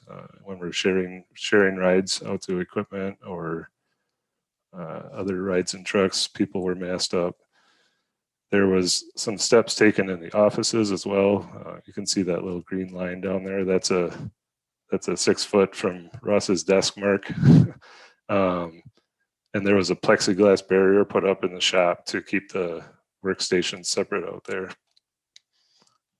Just a lot of little things were changed in order to keep everyone safe. This is the big equipment upgrade from 2020. They've been installing these top valves on the tanker trailers. Those are known as straws, and without that top valve, that's the top picture. The truckers have to pump their material into a nurse tank at the edge of the field, and then the applicator would pull that material out of the nurse tank. So you're loading twice basically. And with the top valve, the applicators can draw directly out of the semi-trailers as they arrive. So that creates a loading time reduction because you're only loading once instead of twice. And it also gives us a lot of operational flexibility because it's less equipment to move around. This is the big equipment success of the year. This low disturbance tillage trial has been going on since 2017. And like I said, we finally found a piece of equipment that works, excuse me. This is a little timeline that goes through that. I won't go into every single trial that we did on here. The summary story is that in 2017, they started trialing with equipment and started trying to make modifications to our existing equipment with the goal of having that low disturbance tillage. Went through a number of different types of equipment over the last few years, and none of them were really a great fit for what we do here. Then in fall of 2019, our mechanic Brad came across this Zimmerman tillage, and so the team did some observations of those tillages in use, and that led to us doing trials with an Oxbow applicator with the Zimmerman tillage on it this year in the fall, and the results were extremely favorable. It works really well, and it addresses some initiatives and needs that we have. I'll be going into that in the next slides. The plan for the future is to purchase one or two of these toolbars and start putting them into use. We have to see how they work in the spring. That's an unknown at this point, and we are continuing to do fine tuning on them as well. They're very adjustable. So this is a picture of the Zimmerman Red Viper. That's the name of the tillage. Going through corn stalks on one of our fall fields this year. And you can see it's not kicking up a lot of soil, and it's cutting right through that residue. As a point of reference, a lot of tillages would get hung up in this type of residue. They would get clogged, and they would also maybe flip the soil around quite a bit more than this Zimmerman does. And this picture really shows that. This is on soybean ground. Again, a field we did this fall. And top picture is our current tillage, the Kunskild. You can see it kind of flips over the soil quite a bit and creates some clods, and it just chews up the ground and exposes more soil to the elements. The bottom picture is a Zimmerman on the exact same field, actually right next to that pass. And this was on one of the first days we were demoing that machine, so it wasn't even really adjusted well for us yet. And you can already see it's a little bit smoother, and it's leaving a lot more residue in between the worked areas. And then this field is after our mechanic Brad again had some time to adjust that machine and get it really dialed in. And it was also some very ideal field conditions there. But you can see there's a lot of residue covering the ground yet. The worked areas are thin. There's no exposed biosolids showing on the surface. This is all things that we're really looking for with that reduced disturbance tillage. And that really, it fits well with the reduced and no-till farming that a lot of farmers are adopting right now. There's a potential for phosphorus savings because you're not disturbing the soil and you're leaving that residue in place, and that's going to reduce runoff and erosion. And that also brings potential for being in line with the Yahara Winds initiatives and some of the district goals for environmental stewardship and recycling these biosolids in a responsible way. And then the final thing that we're continuing to work on is the biosolids study. And I know Marty has given you a more in-depth overview of that recently. I'm just going to give you the high-level view that we've been having a lot of good conversations. We've been identifying some good options for the road forward, and we're getting close to the end of that evaluation period and looking forward to having a final report from that study. With that, thank you for letting me speak here today, and I'll take any questions.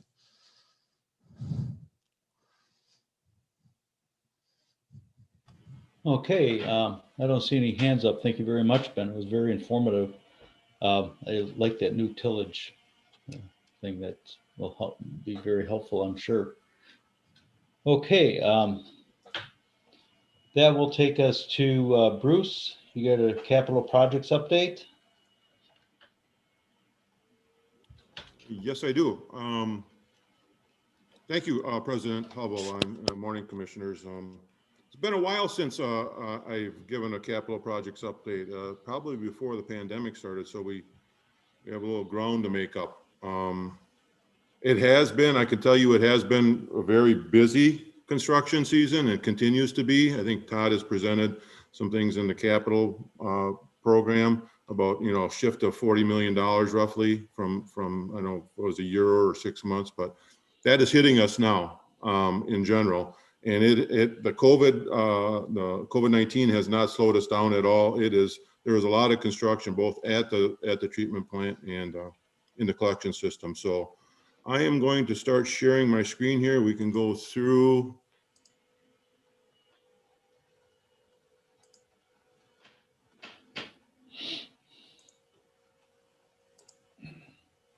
Everybody see that okay? Good. Yes. Okay. Capital project update. This is just an aerial of diversion chamber that was being constructed as part of the liquid processing program or the project. I just like the picture in general because it had a sort of flag in it, but this is just a picture of the liquid portion of the liquid processing. The overall general dashboard for the capital program, if you recall, the size of these circles is the dollar value of them in general. The location of them is where they are in our collection system, or, you know, physically where they are. And then the border of them is the status of them. So in general on here, there's a few projects that are yellow. There's the program in the capital projects are all going very well in general right now. No major concerns. Some of these are yellow just because of the increase in the dollar amount. Most of that, we always track our project costs very closely, but we're paying a little more closer attention to those that we raised. And I'll get into some of those a little bit more.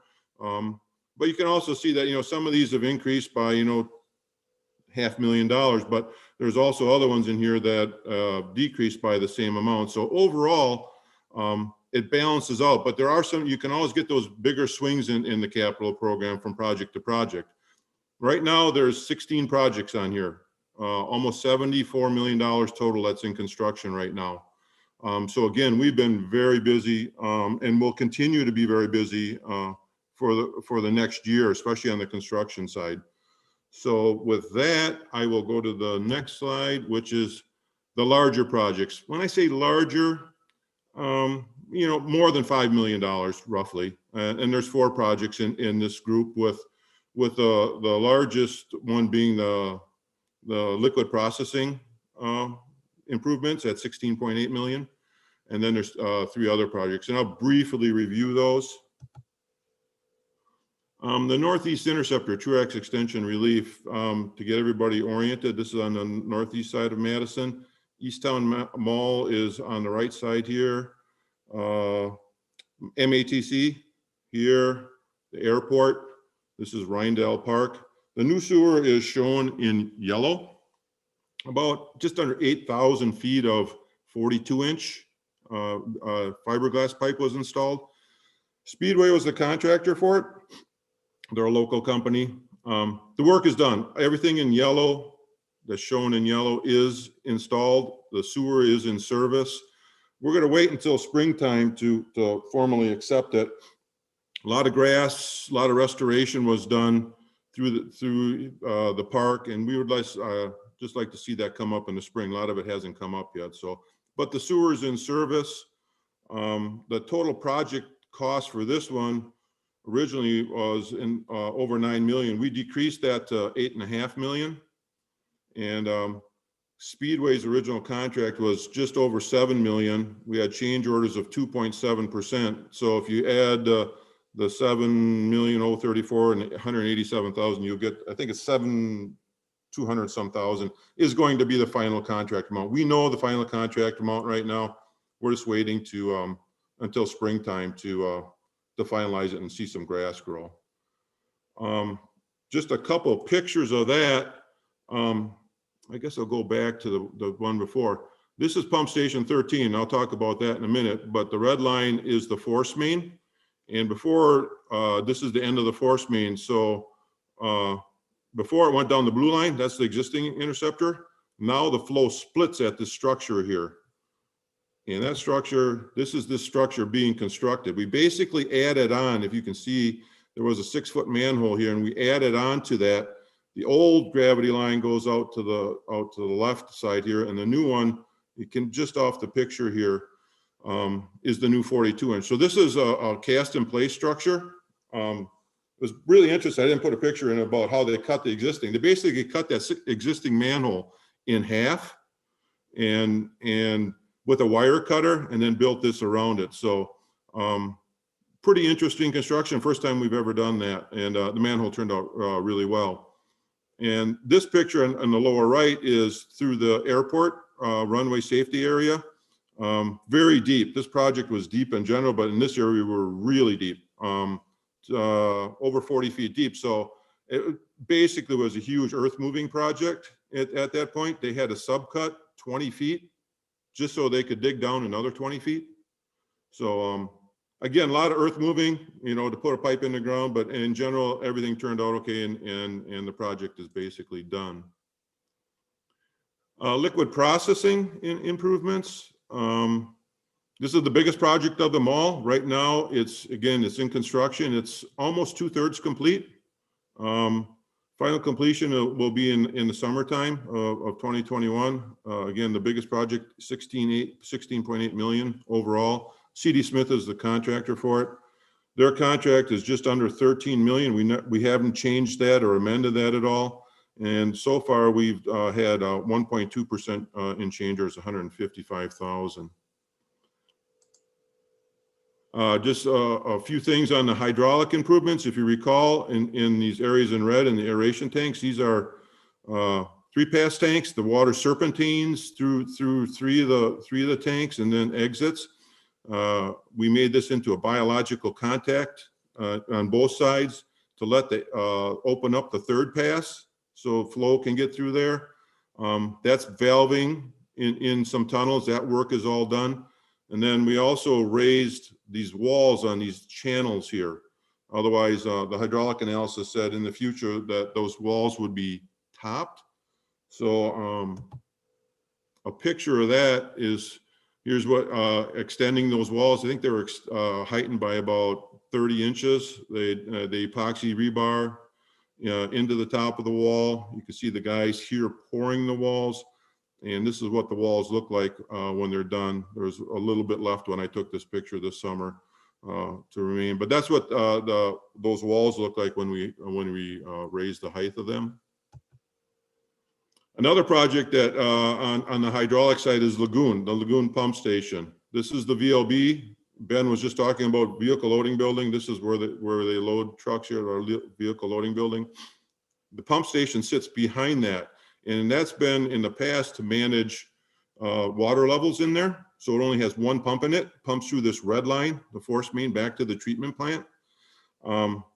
With increased flows and the number of times we're going to divert effluent into this lagoons, we needed to upgrade the station.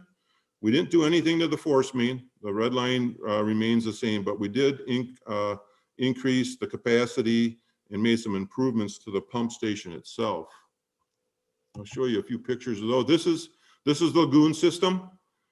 flow from the treatment plant, treated effluent comes out this culvert here and can fill this area when we need to. It's about 50 acres and it holds, I'm going to say about 50 million gallons in that range. This is the pump station, the improvements. I'll show you a picture of that in a second. If this pumps the water out of this, whether it's rainwater or effluent that's gone in there. If this at some point can't keep up and we can divert way more water in here than this pump station can pump out, this structure up here overflows to the creek. We've only done that one time, I think in 2008 so far. So the improvements to the pump station are shown on the lower left-hand side here. You can see to build this, we had to put a sheet piling system in. I should back up. We didn't do anything to the exterior of the pump station. We put new pumps in the pump station and new controls in the pump station. This is for an intake structure. We've had a lot of problems with weeds and turtles and other things getting into the pump station.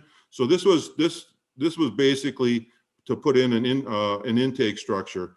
And they had this is called tight steel sheeting, just so we could get that structure in. Now you can see that they're forming and pouring the floor of that, the rebar, and this is the lower left is pictures of the walls. And then in the lower right is the actual intake structure itself.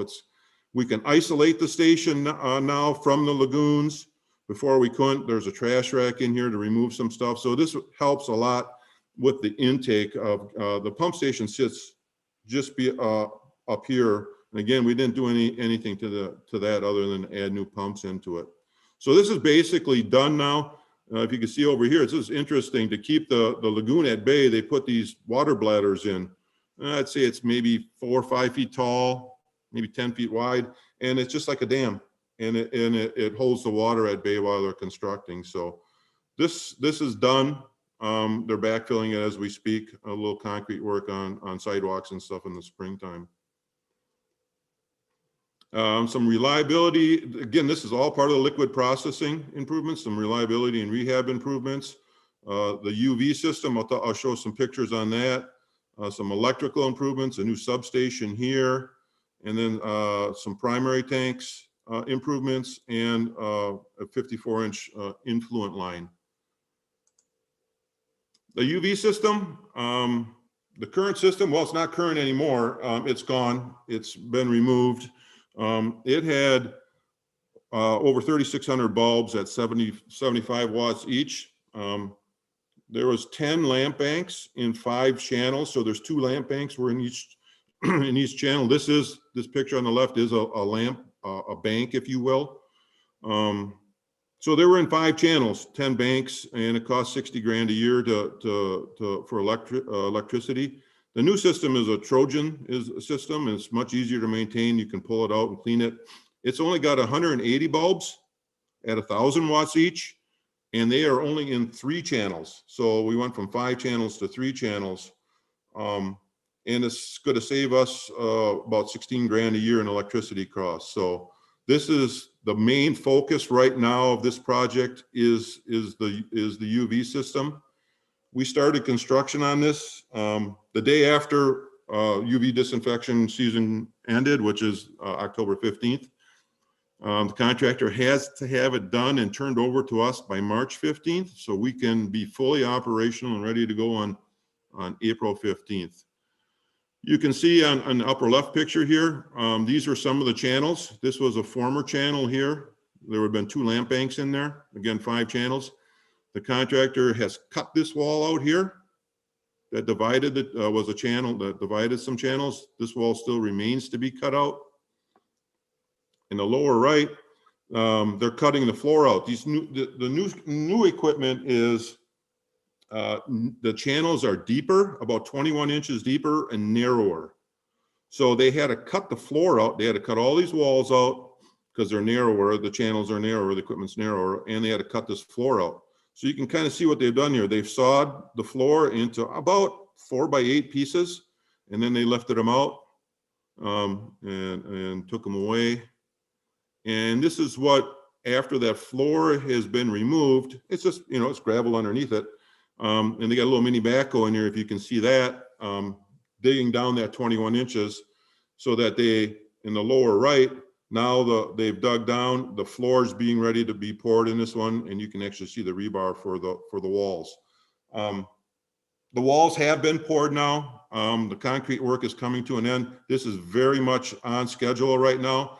Of all the projects and all portions of the project, this is the one that has permit consequences if we don't meet it. So we are keeping very close track on this. Everything is progressing as scheduled right now. All the equipment's here. So the next parts will be actually installing some of that equipment. Substations, just quickly on substations. This is a new electrical substation here. It's called U6. It replaces a substation that's basically an outside substation that's 40 years old. There was 3 of these that were replaced. Few pictures of the construction. This is what one of these outside units substations look like. 40 years old. They've reached the end of their useful life. The picture of that substation under construction. You can see the walls. It does have I would call it a crawl space underneath it. A lot of conduits. And then the superstructure is just a brick and block, a typical brick and block construction. Primary tanks, some rehabilitation as part of liquid processing. Primary tanks 1 and 2. There was a lot of deteriorated concrete. These tanks are almost 100 years old, and a lot of spalled concrete, deteriorated concrete, just different pictures of that. So the contractor basically sawed all the concrete above the water line, sawed it all and removed it all. You can see here that they poured new walls here and are in a process of forming and pouring new walls for this section of the tanks. Here the catwalks have been installed and poured on top of some of the walls. And this is just an aerial. The primary tanks are just outside of the operations building. So these are the primary tanks. All the concrete work's done now. All the equipment's out of here, the construction equipment, and these tanks will be put back service here in the next week or 2. And the last one on 50, at least part of the liquid processing, is the 54-inch primary influent line. This is what the inside of that looks like. Typical corrosion above the normal water line. That line, this line, 54-inch, goes from this junction chamber here over to here, and then into these tanks. Why we line this, we have to get bypass the wastewater. This is raw wastewater coming into the plant. So this is what this temporary pipe is for, is to bypass this line. We added this structure here so we can line it. There was just a 90-degree bend here before. I'll show you pictures of that. Again, it's, I think, 600 feet of pipe altogether. So this is a picture of what that 90-degree bend looked like. This is, if we want to talk asset management, this pipeline has reached the end of its useful life completely. This pipe is concrete. It had a 4-inch thick wall in it, and when the contractor went to dig it up, it basically fell apart.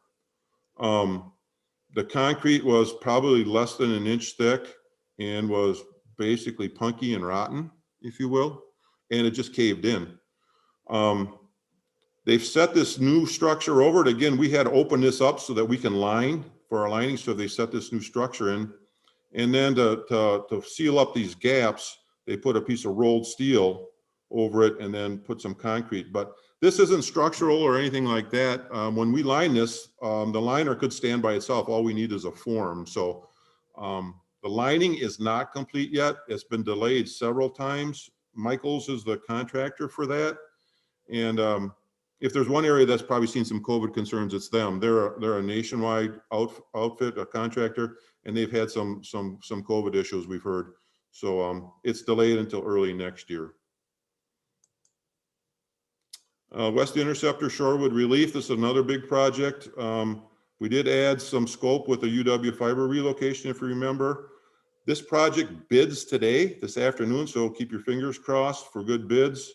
We're going to start in April and be done at the end of 2021. We don't know who the contractor is yet, and this is a $7.9 million project. It's located over by the village. It's in the village of Shorewood Hills by UW Hospital, between UW Hospital and the Blackhawk Country Club. You can see this. It's more in detail. This phase one has got 5,600 feet of 30 and 36-inch pipe.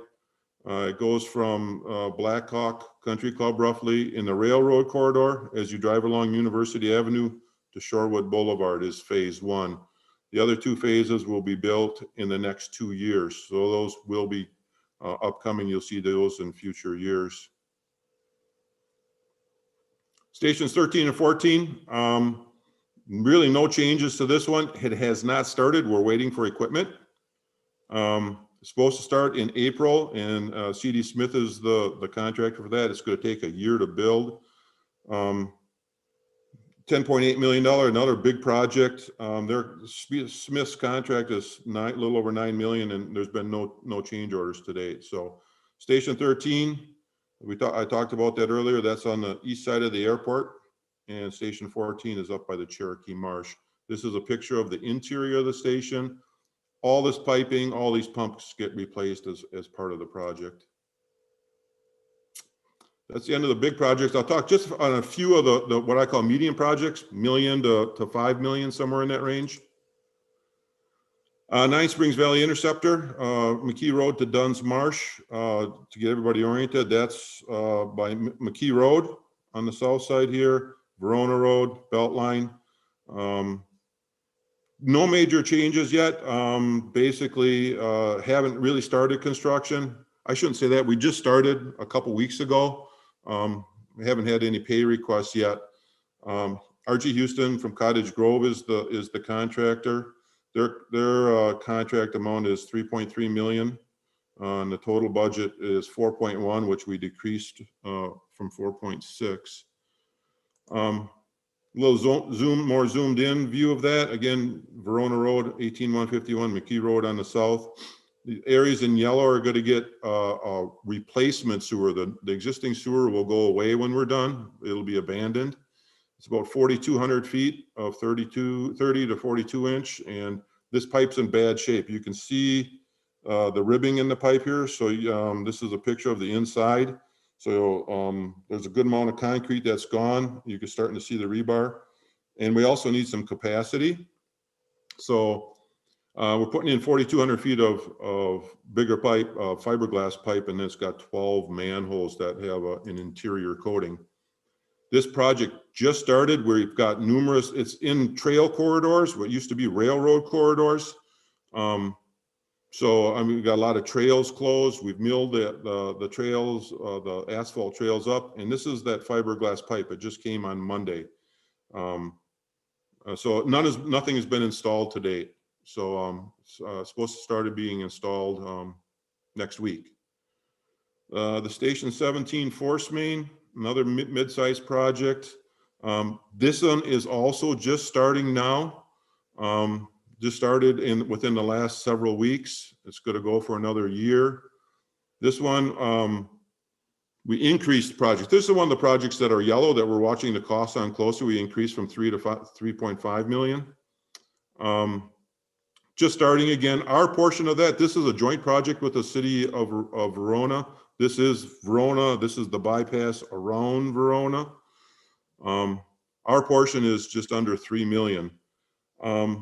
Just a real late, up-to-date comment on this is that you may see some news clips or articles on this portion through east of Highway M.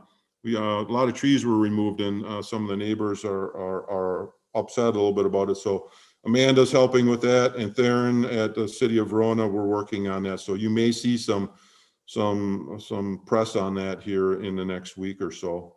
It started already. So Minger is out of the Minneapolis area. Ops building first floor. Again, this is another project we're keeping an eye on because we increased from 1.7 up to 2 million. Sullivan is the contractor. They have started. They're 5.7, a little over 5% complete, and they're supposed to be done in August of next year. Their contract is a little over $1.5 million. We haven't issued any change orders or haven't been charged for any yet or billed any, but there will be change orders on this project. This is a remodel project, and it's showing itself as a remodel project already. A lot of unknowns that we've encountered. Pipes and walls, things that were kind of crazy above the ceiling. So change orders are coming. It's in the central portion of the first floor. If you remember, mostly lab area. That's going to be the blue is going to be new lab area. There's going to be a break room in the middle. And then the area in pink down here is where the operators will be moved to. And then the operations staff, Alan and his group, will move into this green area. We did add to the scope for this bridge to get into the front entrance, and then made some improvements to the front entrance itself, the steps and some landscaping. This is a rendering of that break room area. If you recall that, work has not started in that area yet. Work has started in the lab. This is what it looked like before. This is on the lower right is demo and a lot of pounding and removal, walls, floors, ceilings, and they've started to put up the metal studs now and doing the rough ends in this interior space. So it's progressing, and again, it'll be done we're predicting in the August timeframe. Station 7, the only thing that really to note on this project is done. It is fully complete. It's in service. This you'll see at the next commission meeting. CED Smith was a contractor. The original contract was $3,348,000. Change orders are actually under by $82,000. So their final contract amount is $3,266,000. You will see a closeout for this at the January 14th meeting. Project went well, no problems. Everything was good. Headworks flow metering, I think Todd talked about this briefly. This is at the treatment plant. We're lowering these force mains coming in. Staub is the contractor. They are about almost 3/4 complete. The budget hasn't changed at all on this one. Staub's contract is $1.8 million, and we have about 2.7% in change orders so far. If you just recall, in the meter vault room, you can walk underneath these Venturi meters. This is what we meter all incoming flow within the 5 force mains. We have to artificially keep these flooded. They don't measure right unless they're flooded. And to do that, we had to control the screens, which is not good for the screens in the long run. They run a lot more than they need to. So we lowered these by 4 feet. So you can see they went from elevation 30 to 26. You can still walk underneath them, but these meters I've lowered by that 4 feet. Now we can run the screens the way we want to. They're supposed to blind, build up water, and then when they clean, go through a cleaning cycle, the water would come down. So they can do that when we're done. They'll be able to do that and then run less and be a lot easier on the equipment in general. This is an aerial of the construction. You can see this is, I believe, the Station 2 force main. The lowering of the force mains was done outside. We put a line stop in and diverted that flow through this temporary line here outside, and that allowed the pipe to be lowered in this stretch through here. Again, the flow is being measured and pumped through this temporary line, and we just went from we go from one force main to the next. Here's what this in the upper left is what it looked like before. You could walk under all of them.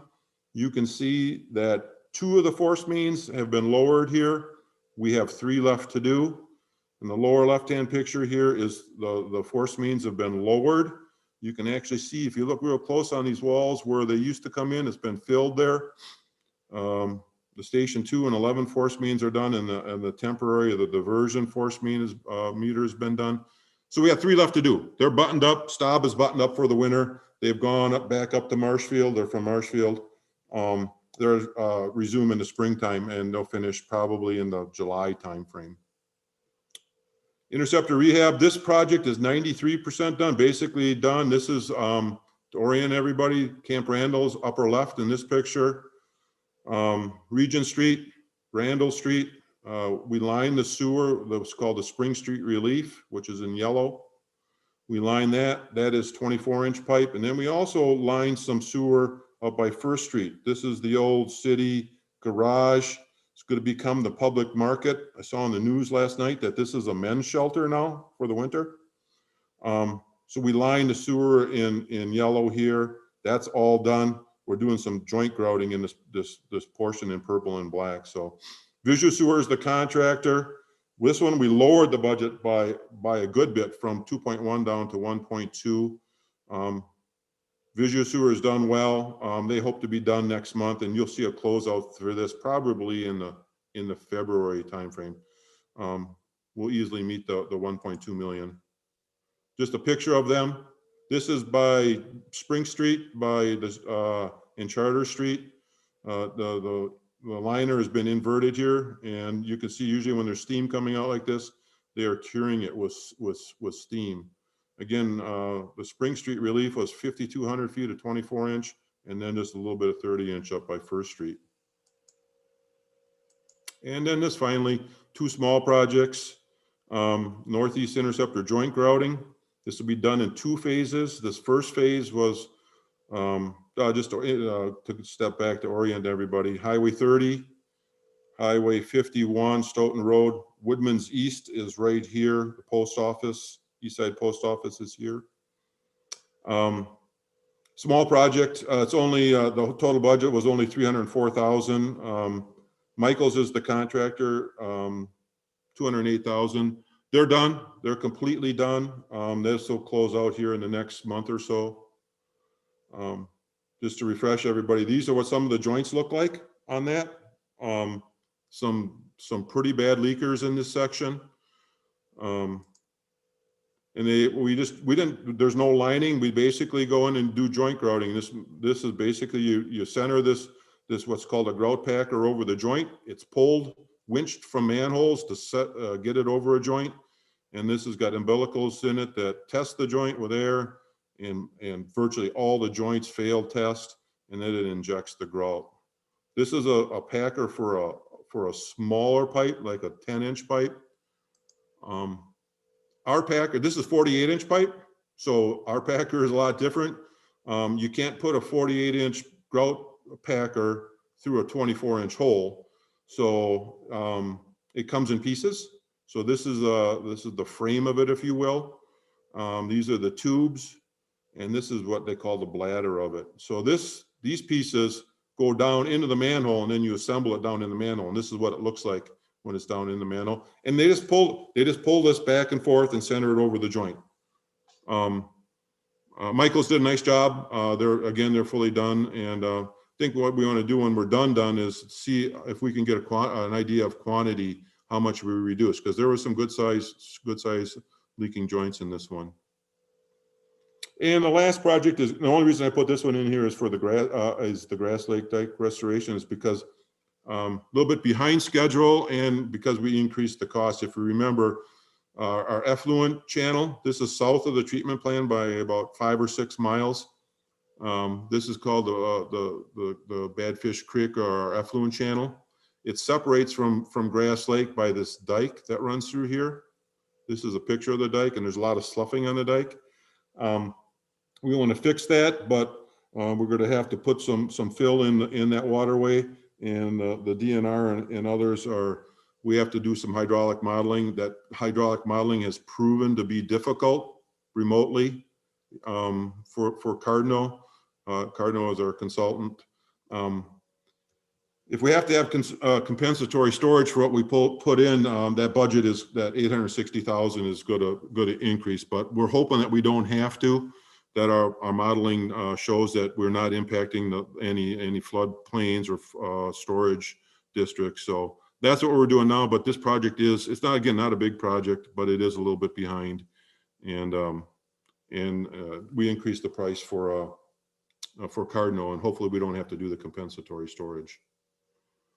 So that is it for the capital improvements update. I don't know if there's any questions. I'll take any, but if not, happy holidays. Everybody enjoy the season. Okay, well, thank you very much, Bruce. Very detailed presentation. I didn't, Ezra's got his hand up.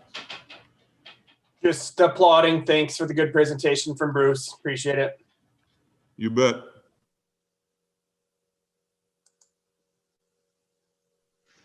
Okay, that takes us to regulatory legal review. Paul? Well, thank you all. And Bruce is always a tough act to follow with all those great pictures and projects. And now you just have some boring legal stuff, but you know, here we are. And I was also told that my headset has low batteries. So I'm going to go through this quickly, hopefully get through it. I want to start on the regulatory review. Some of you probably noticed in this morning's paper that the DNR announced the issuance of the PFAS action plan, the so-called WISPAC group. Most of that's going to be dependent upon whether they can get stuff through the legislature. So how much substance this will ultimately have, I don't know, but at least that's out there and it provides a bit of a blueprint for that. The Natural Resources Board did approve NR 159, which is the emergency rule on firefighting foam with PFAS. But the Joint Committee for Review of Administrative Rules is meeting tomorrow, and the rumor on the street is they're likely to suspend that rule. So where that leaves us on that, I don't know. It's not a huge impact on us. It does have more of an impact on folks which are dealing.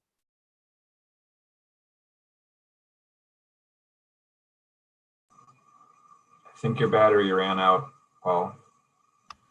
Yeah, I can't hear him. Paul, we can't hear you. You probably can't hear us either because the battery's out. Yeah. Headphone part, I bet.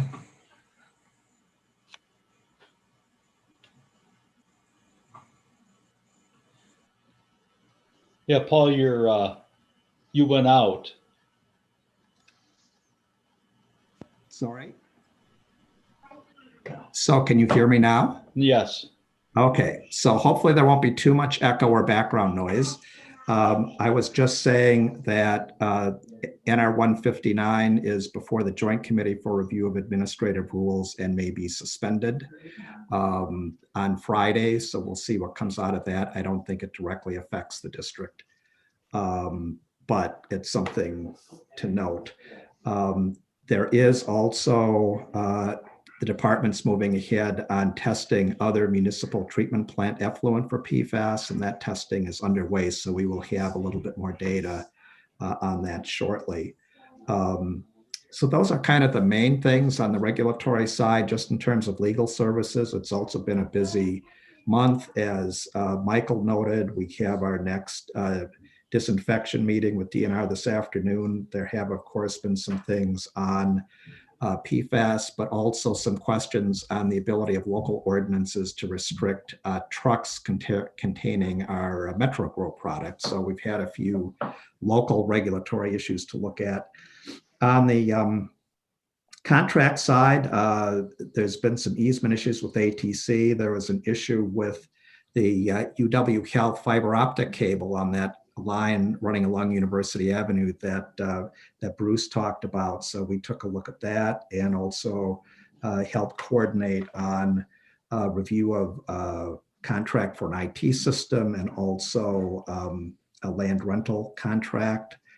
There was employment disciplinary matter and some other public records questions. So all in all, a relatively busy time, but I think that's about it for now. Does anybody have any questions? Okay, any questions? I don't see any hands up. Thank you very much, Paul. Happy holidays. Thank you. You too. Wish you all the best. And that takes us to the operations report. Alan, are you doing that, or I see Eric has joined?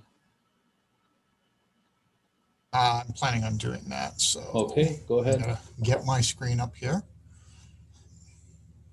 I gotta click that.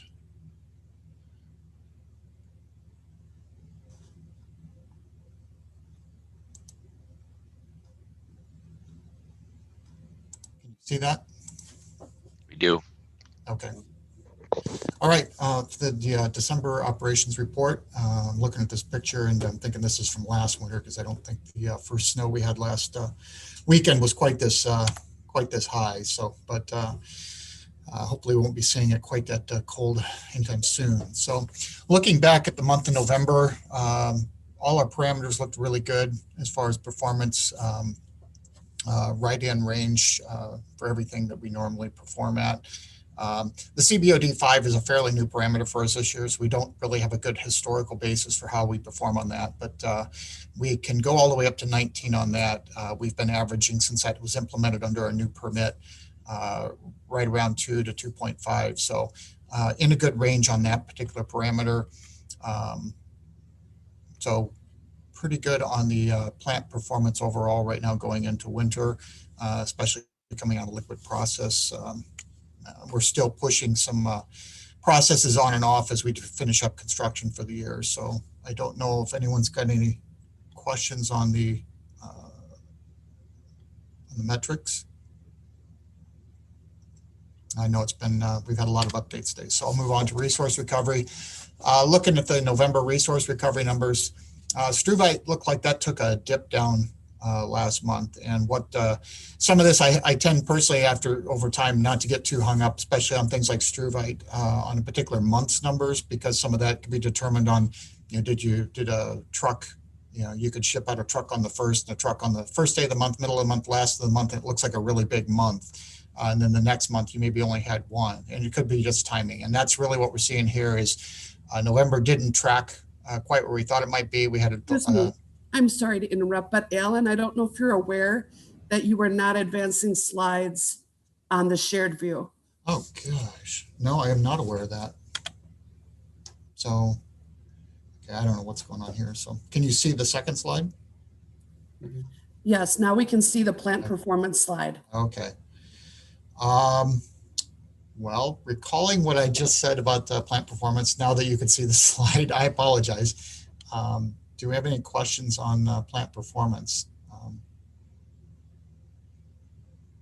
Okay, I'm going to move on. And that advanced to the resource recovery slide? Correct, you were good. Okay, interesting. All right, I'll have to troubleshoot that later. So the struvite numbers, again, it's like we're looking like from November, we're looking like we're a little bit behind track.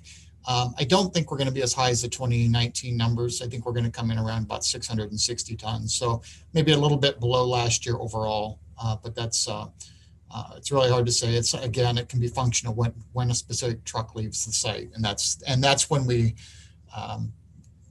process that as when we send it off for payment as a bag received, and not necessarily when we actually made the bag on site. So. The rest of the parameters, biogas, we look right on track to be right around 290 to 300 million cubic feet for the year. So that's right on track. Metro mix, we haven't made any more since April. Ben's update covered that pretty well, why we had so much in 2020. A lot of that was Class B cake, but we did make quite a bit of cake. A and B combined was 5,257 estimated cubic yards. Metrogo product, that's a function of what's been applied to the field. So that is a final number for 2020. Again, that number looks low. Ben was talking about how high the production was for the year. What we're looking at though is a function of where that went. So when we converted that to cake, there was a lot sent out through there. So that's a little bit offsetting values there. Any questions on the resource recovery dashboards? One quick one, Alan. It's Commissioner Meyer.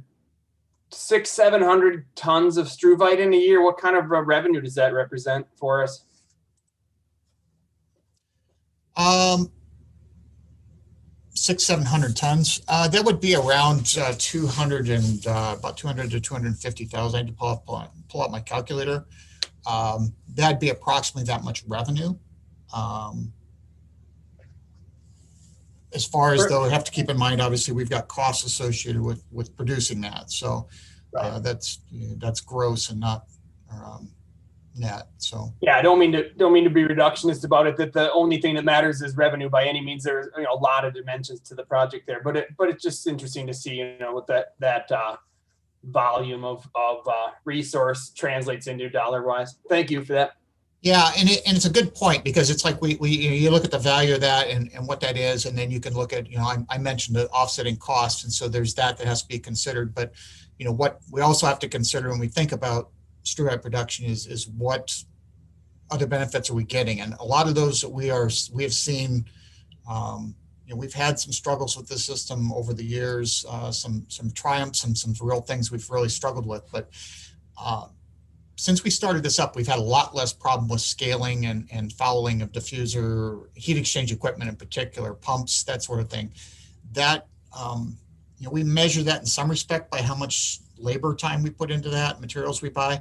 But I don't know that we've got a great grasp on what that savings is. But I will say that we believe it's significant. And to some extent, it isn't even the value of that time. As far as what you paid out in dollars, it's when we start talking maintenance crews and we've got a fixed number of fixed amount of labor hours to allocate in a given week, month, whatever time period, what do we have them doing? So if they're busy cleaning out heat exchangers versus doing preventative maintenance, that's got a snowball effect as well too. So there's a lot of benefits that are very difficult to capture beyond just the pure revenue, or I can throw out that we've got costs associated with creating that revenue. There's even more beyond that. So we'd have to do a full analysis on that to really get a good picture of that. But it's a great topic, great question. Thank you. Unless anyone else has any other questions, I don't have anything else. Okay, well, thank you, Alan. I don't see any hands raised. So thank you very much. I gotta figure out how to unshow this. Okay. Let's see, that will take us to a future meeting schedule or agenda topics. Anybody have anything? Any other business? So Tom Wilson is left, so we need somebody else to make the motion to adjourn. I'd be happy to make the motion. Okay, we have the fill-in for Tom, Commissioner Murphy. Do we have a second? Second, Commissioner Clark. Yeah, the second by Commissioner Clark. All those in favor say aye. Aye. Aye. Opposed? None? Motion carries. Thank you, everybody. Have a good holidays coming up. Good holidays, everybody. Thanks, everyone. Happy holidays. See you next year.